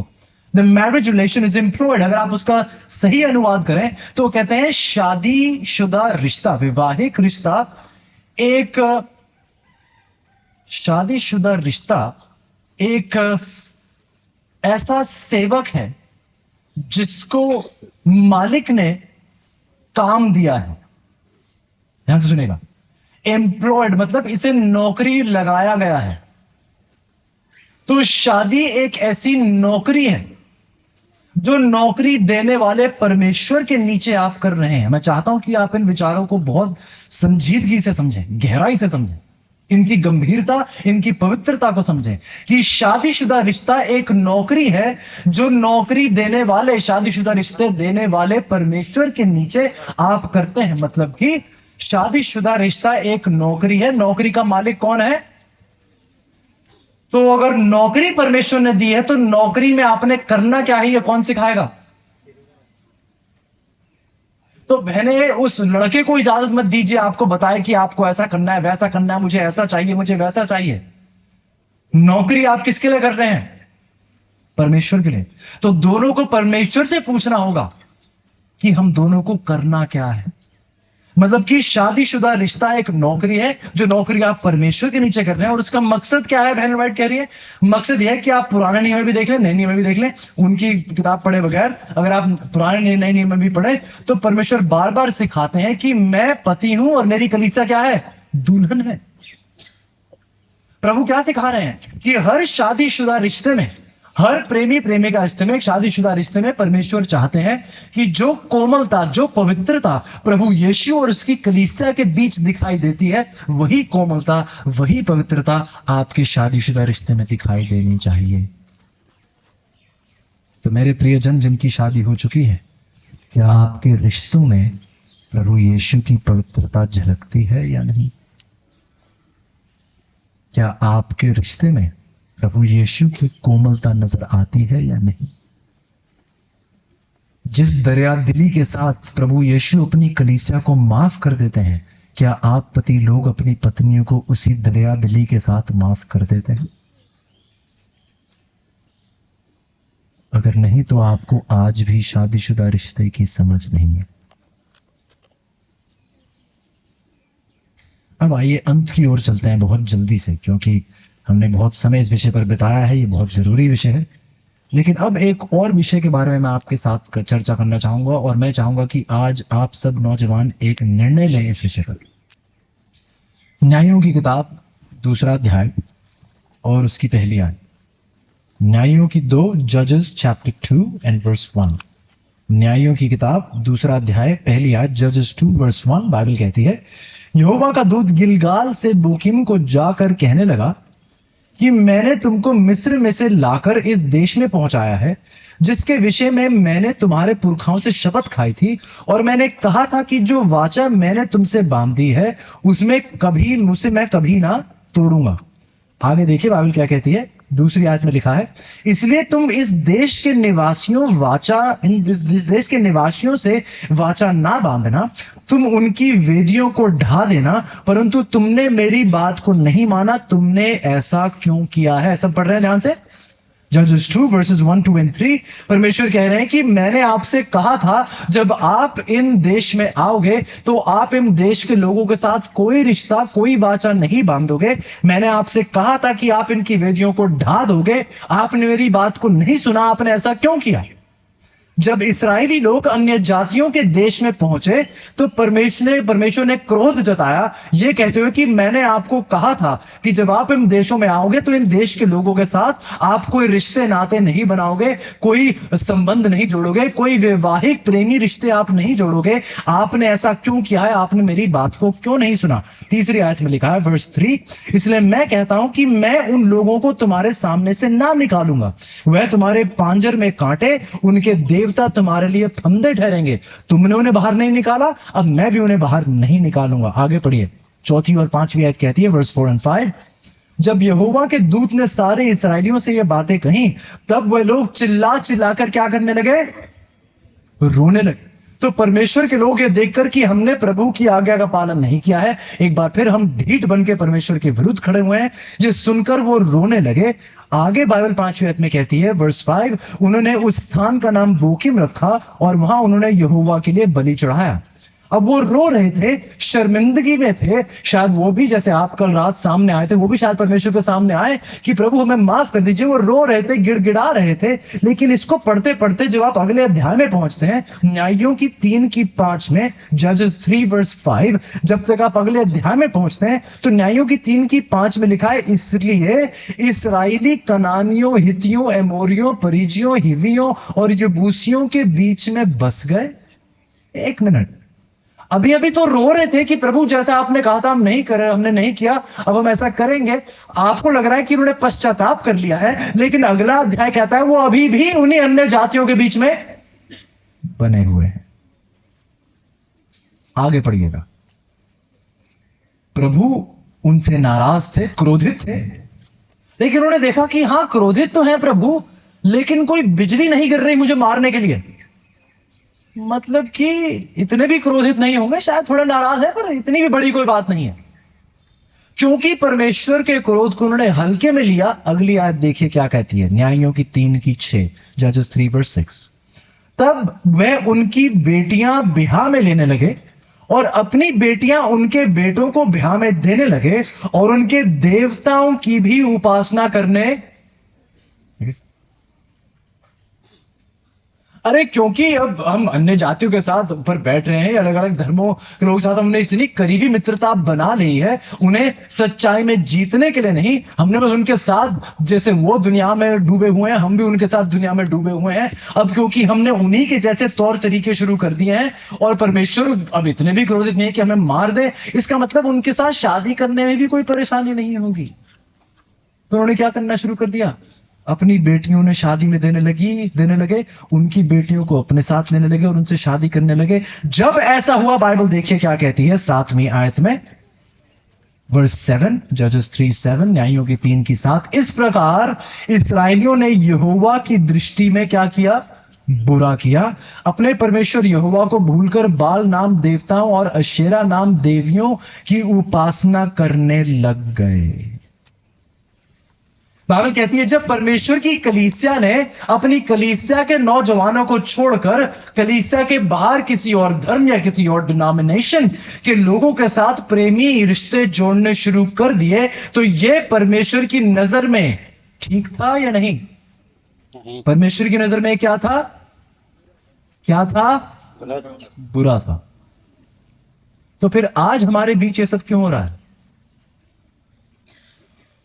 सब सुन रहे हैं?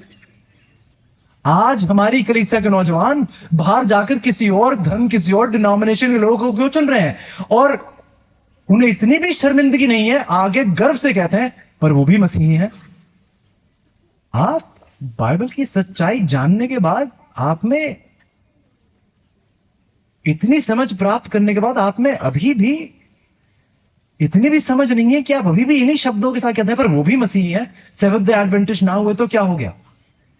आप सुन भी रहे हैं, आप क्या कह रहे हैं? जिस व्यक्ति ने बाइबल की सच्चाई को नहीं स्वीकारा है, आप उसके साथ रिश्ता जोड़ना चाह रहे हैं और आप कह रहे हैं पर वो भी तो मसीही है। बाइबल कह रही जब उन्होंने दूसरे अन्य जातियों के साथ, बाकी धर्म या डिनोमिनेशन के साथ जब उन्होंने रिश्ते जोड़े, तो परमेश्वर की नजर में यह क्या था? बुरा। यह पहला सबूत। अगर आपको लगे ये कम था तो 8वीं आयत पढ़िएगा। तब यहोवा का क्रोध इसराइलियों पर क्या हो गया? वर्स 8, यहोवा का क्रोध इसराइलियों पर भड़का और उसने उनको अरम हरैम के राजा कुश त्रिशातैम के अधीन कर दिया। अंग्रेजी में आप पढ़े तो अंग्रेजी में लिखा है परमेश्वर ने उनको उस राजा को बेच दिया कि ले जाओ इन्हें। प्रभु इतने क्रोधित हुए उनके इन कदमों से, उन्होंने कहा कि ले जाओ।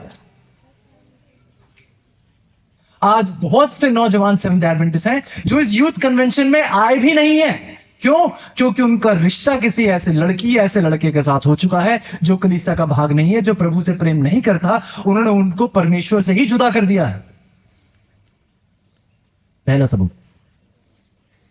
दूसरा सबूत, नहमिया की किताब, उसका 13 अध्याय, Nehemiah chapter 13 and verse 23। Nehemiah की किताब, नेहमिया की किताब और उसका 13 अध्याय और उसका 23 आयत। नेहमाया उसका 13 और उसकी 23। बाइबल कहती है, नेहमाया 13:23, फिर उन्हीं दिनों में मुझको ऐसे यहूदी दिखाई पड़े। नेहमिया, आपको कहानी याद होगी, वो वापस यरूशलेम जा रहे हैं, यरूशलेम को दोबारा से खड़ा कर रहे हैं, दीवारें खड़ा कर रहे हैं। और जब ये सब कर रहे हैं तो उन्होंने देखा कि यरूशलेम में किस प्रकार एक उपद्रव खड़ा था। परमेश्वर के लोग प्रभु से भटक चुके थे, इतना भटक चुके थे कि 23 आयत में लिखा है, उन्हीं दिनों में मुझको ऐसे यहूदी दिखाई पड़े जिन्होंने अशदोदी, अमोनी और मुआबी स्त्रियां ब्याह ली थी। 24 आयत, वर्स 24। उनके लड़के बालों की आधी बोली अशदोदी थी और वो यहूदी बोली ना बोल सकते थे, दोनों जाति की बोली बोलते थे। मतलब कि क्या? मतलब कि क्या? आप सुन रहे हैं ध्यान से?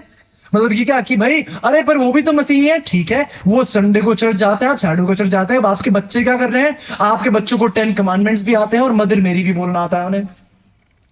वो ये बोली भी बोल रहे हैं, वो बोली भी बोल रहे हैं।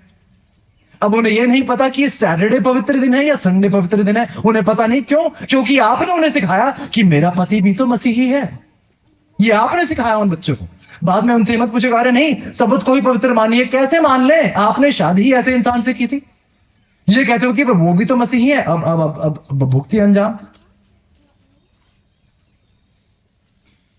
आगे पढ़िए 25 है, वर्स 25।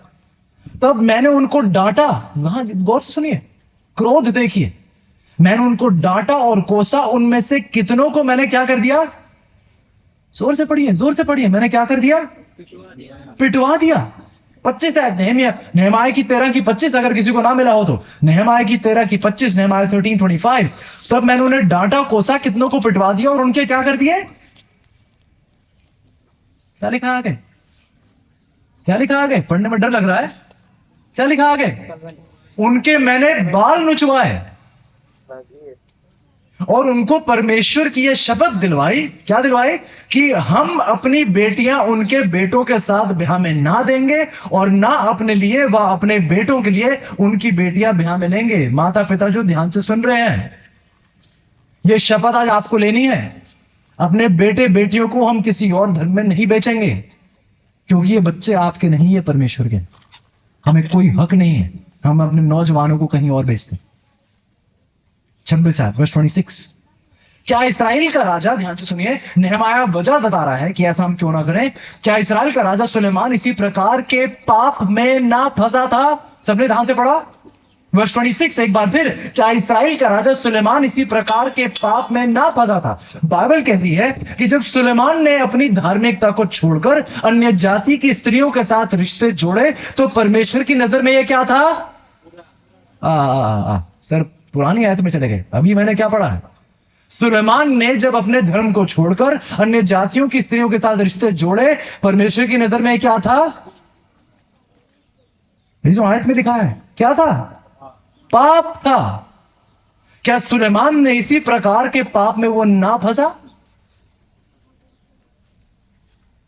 सेवंथ डे एडवेंटिस्ट कलीसिया को छोड़कर किसी और व्यक्ति के साथ रिश्ता बनाना परमेश्वर की नजर में क्या है? पाप है, बुरा है। आगे पढ़िए 26 बहुतेरी जातियों में उसके तुल्य कोई राजा नहीं हुआ और वह अपने परमेश्वर का प्रिय भी था। परमेश्वर ने उसे सारे इस्राएल के ऊपर राजा नियुक्त किया, परंतु उसको भी अन्य जातियां स्त्रियों ने क्या कर दिया? पाप में फंसाया। 27 है, तो क्या हम तुम्हारी सुनकर ऐसी बड़ी बुराई करें कि अन्य जातियों की स्त्रियां ब्याह कर अपने परमेश्वर के विरुद्ध क्या करें? 2 आयतों में परमेश्वर बार बार हमें कह चुके हैं कि ये रिश्ता परमेश्वर की नजर में क्या है? क्या है? पाप। उम्मीद कर रहा हूं कि मुझे इसे और समझाने की जरूरत शायद ना पड़े।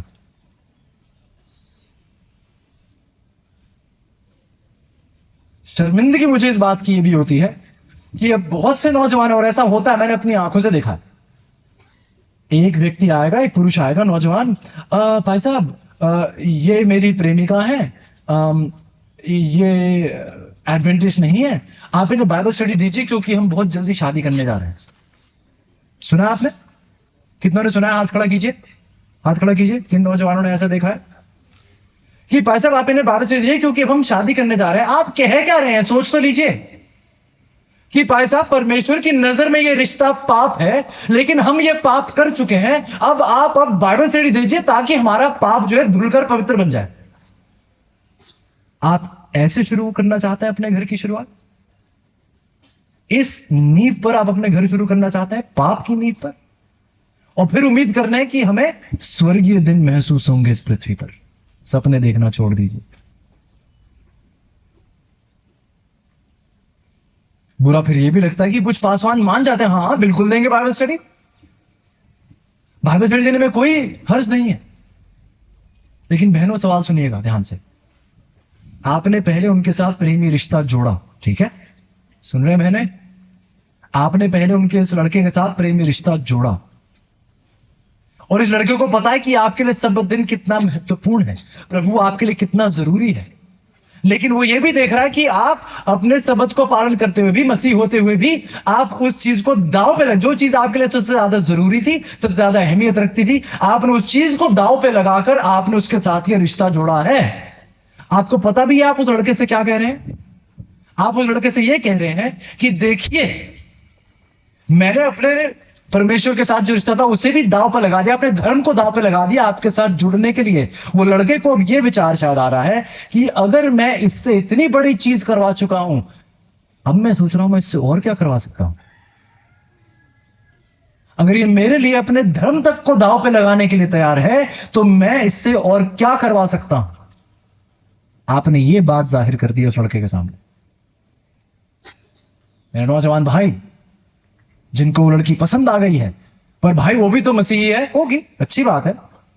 अगर उन्हें बाइबल स्टडी दी चाहिए तो वो अपने जाकर पासवान से मिले, उन्हें बता दीजिए कि ये पास्टर है, वो जाके मिले, बाइबल स्टडी लें, प्रभु को बेहतर जाने। लेकिन बाइबल में कहीं भी ये इजाजत नहीं दी गई है कि आप प्रेमी रिश्ते जोड़िए और फिर उन्हें मसीही बनाइए। इसकी इजाजत बाइबल में कहीं नहीं है। ये रिश्ता परमेश्वर की नजर में क्या है? पाप है।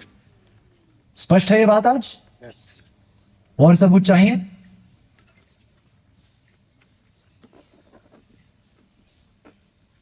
बहन वाइट के शब्द सुनिएगा, बहुत गौर से सुनिएगा इन शब्दों को। ये शब्द हम पढ़ते हैं, एडवेंटिस्ट होम किताब है, पेज 67, पैराग्राफ 1, एडवेंटिस्ट होम किताब है। शब्द सुनिएगा, एक अविश्वासी के साथ जुड़ना अपने आप को शैतान के मैदान पर खड़ा करना है। To connect with an unbeliever is to place yourself on Satan's ground. आप शैतान के घर में जाकर खड़े हो रहे हैं और फिर यह प्रार्थना कर रहे हैं कि प्रभु की आशीष आप पर बरकरार रहे, आपके बच्चे फूले फले, आप पवित्रता में उन्नति करें। जब आप कहां खड़े हैं? शैतान की जमीन पर खड़े हैं। एक बहन को चेतावनी देते हुए बहन वाइट कहते हैं कि मेरी बहन, ऐसा ना करना, ऐसे रिश्ते में ना जुड़ना। अगर ऐसा करेंगे तो आपके घर में शैतान का साया कभी नहीं हटेगा। आप सुन रहे हैं? अगर आप ऐसे रिश्ते में जुड़े तो आपके घर में शैतान का साया कभी नहीं हटेगा। अब मुझे पता है कुछ नौजवान क्या सोच रहे हैं, अरे पर वो हमारे चर्च में एक ऐसे एल्डर हैं, वो एडवेंटिस्ट हैं, उन्होंने जाकर किसी और लड़की से शादी कर ली जो एडवेंटिस्ट नहीं थी, लेकिन आज वो बहन भी एडवेंटिस्ट है। परमेश्वर की महिमा हो कि ऐसा हुआ है। लेकिन जहां आप मुझे ऐसा एक रिश्ता दिखा रहे हैं, मैं आपको 10 और रिश्ते दिखा सकता हूं जहां पति या पत्नी एडवेंटिस्ट नहीं बने हैं। क्या आप ये रिस्क उठाने के लिए तैयार हैं?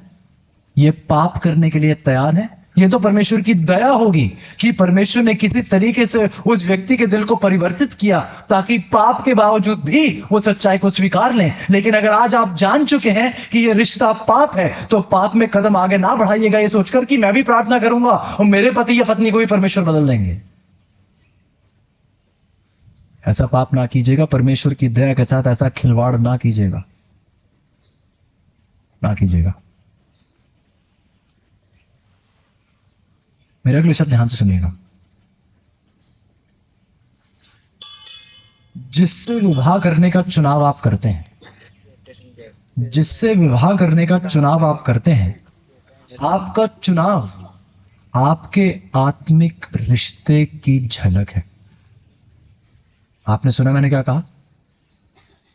एक बार फिर, जिससे विवाह करने का चुनाव आप करते हैं, आपका चुनाव आपकी आत्मिक स्थिति क्या है जब आपने वो चुनाव किया था, उस स्थिति को दर्शाता है आपका चुनाव। अगर आप एक अविश्वासी से जुड़े हैं, वो चुनाव मुझे दिखा रहा है कि आप कितने अविश्वासी हैं। आपको ये बात ठीक भी कैसे लगी कि मैं एक अविश्वासी के साथ रिश्ते में जुड़ूं? तो आइए अंत करते हैं। निर्गमन की 20 में आइएगा, निर्गमन की 20 के साथ अंत करेंगे और फिर मैं आपसे एक निर्णय लेने की पुकार आपको दूंगा। निर्गमन की 20 उसकी 8वीं आयत में मेरे साथ पढ़िएगा। निर्गमन की किताब Exodus 20 verses 8 through 10, Exodus 20 verses 8 through 10, निर्गमन की 20 8 से 10। क्या लिखा है यहाँ पे? कौन बताएगा? क्या पाया जाता है यहाँ पे? विश्राम, सबत की आज्ञा।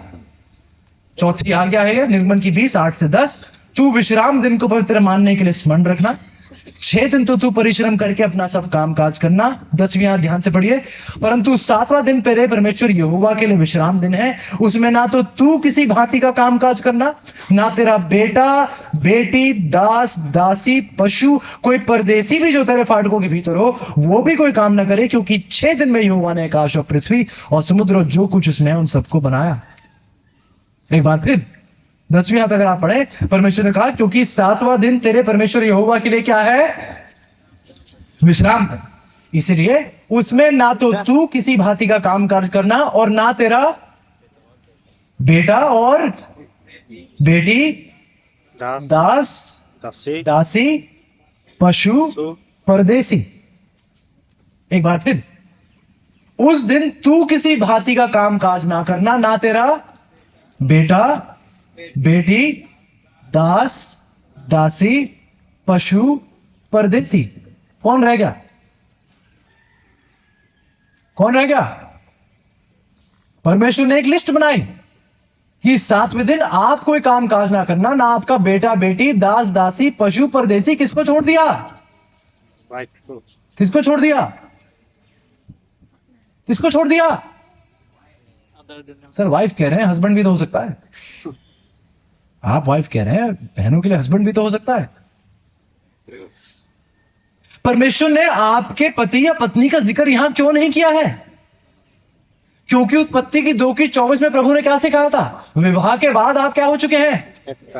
तो परमेश्वर कह रहे हैं जब मैं आपकी बात कर रहा हूं तो मैं उम्मीद कर रहा हूं कि यह जाहिर सी बात होगी कि अगर आप काम नहीं करें तो आपकी पति या पत्नी भी उस दिन दुनियावी किसी काम में नहीं लगे होंगे।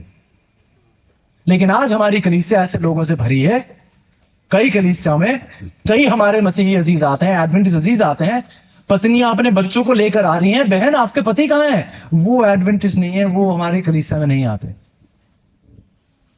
पर मेरे बच्चे यहां हैं, मैं यहां हूं, बहुत अच्छी बात है, परमेश्वर की महिमा हो कि ऐसा होने के बावजूद भी आप कलीसिया में हैं।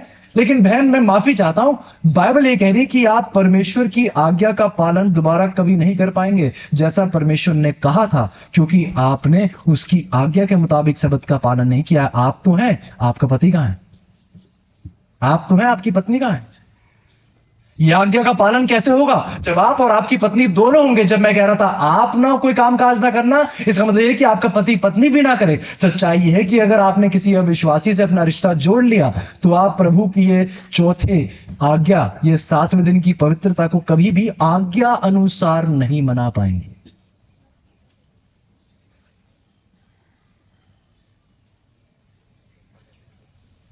निर्णय की घड़ी। क्या आज हमारे बीच कोई है नौजवान जो कहेगा कि मैं आज परमेश्वर के साथ यह निर्णय लेता हूं कि मैं कभी भी किसी अविश्वासी के साथ एक प्रेमी रिश्ते में नहीं जुड़ूंगा? अगर आप यहां हैं तो खड़े होइएगा। अगर कोई नौजवान है जो कहना चाहता है कि मैं कभी भी किसी अविश्वासी के साथ मैं एक प्रेमी रिश्ते में नहीं जुड़ूंगा। अगर आप ये निर्णय लेना चाहते हैं तो अपनी जगह पर खड़े होइए।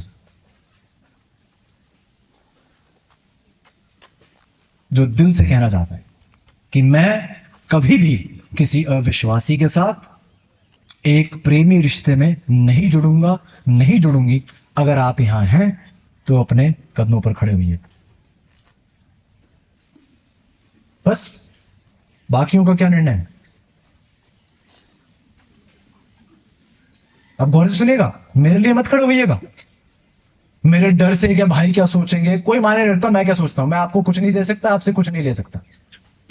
अगर आप खड़े हो रहे हैं तो परमेश्वर के लिए, तो मेरे से झूठ बोल लीजिए, कोई बात नहीं। परमेश्वर से झूठ मत बोलिएगा। अगर खड़े हो रहे हैं तो परमेश्वर को झूठ बोलेंगे, अगर दिल से नहीं कह रहे हैं तो। यहां परमेश्वर की निंदा होगी, ना कि मेरी। और अगर आप में से एक भी ना खड़ा हो तो कोई बात नहीं, इसमें मेरी निंदा नहीं। आप परमेश्वर को ना कह रहे हैं, मुझे नहीं। लेकिन जो खड़े हो रहे हैं वो दिल से खड़े होइएगा, नहीं तो बैठे रहिएगा। क्या कोई और है जिसने ठान लिया है? अगर गलती से खड़े हो गए तो बैठ जाइए, कोई बुरा नहीं मानेगा। पर दिल से खड़े होइए, नहीं तो ना खड़े होइए। हमें भीड़ नहीं चाहिए, हमें ईमानदारी चाहिए, वफादारी चाहिए। क्या कोई और है जिसने चयन किया है आज कि मैं कभी भी किसी अविश्वासी के साथ रिश्ते में नहीं जुड़ूंगा, नहीं जुड़ूंगी? अगर आप यहां हैं तो अपने कदमों पर खड़े होइएगा। जब तक आप नौजवान ये निर्णय ले रहे हैं, मुझे माता पिता से बात करने दीजिए। क्या कोई माता पिता यहां है जो आज ये निर्णय लेना चाहते हैं कि मैं अपने बच्चों को बाइबल की ये सीख दूंगा या ये सीख दूंगी ताकि मेरे बच्चे कभी भी किसी अविश्वासी रिश्ते में ना पड़े? अगर आप यहाँ हैं तो अपने बच्चों के लिए खड़े होइएगा। क्या कोई माता पिता है जो बच्चों के लिए खड़े होना चाहते हैं कि मैं अपने बच्चों को सीख देना चाहता हूं ताकि मेरे बच्चे ऐसे पाप भरा कदम ना उठाएं? अगर आप यहाँ हैं तो खड़े होना चाहेंगे? बस इतने से ही माता पिता। बाकियों का क्या निर्णय है? बस ओके, जबरदस्ती किसी के साथ नहीं होगी। जिसने ठान लिया उसने ठान लिया है। और कोई है नौजवान? बाकी बहनों का क्या निर्णय है?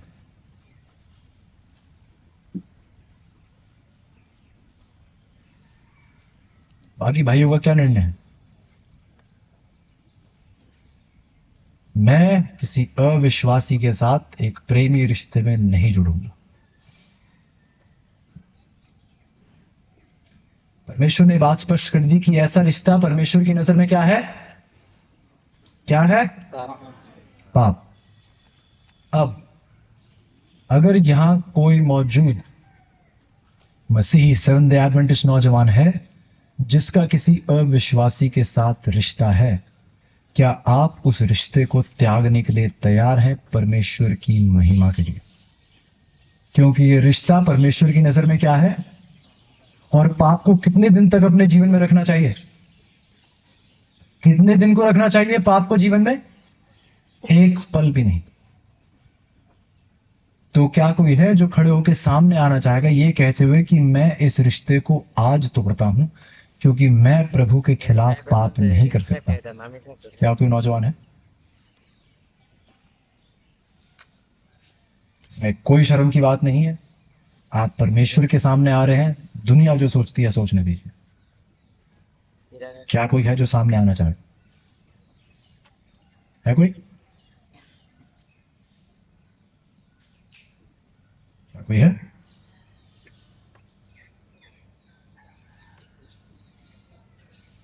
उम्मीद कर रहा हूं आप इसमें नहीं आ रहे क्योंकि यहां पे कोई भी ऐसा नहीं है जिसका किसी गैर विश्वासी के साथ प्रेमी रिश्ता हो। मैं ये उम्मीद कर रहा हूं।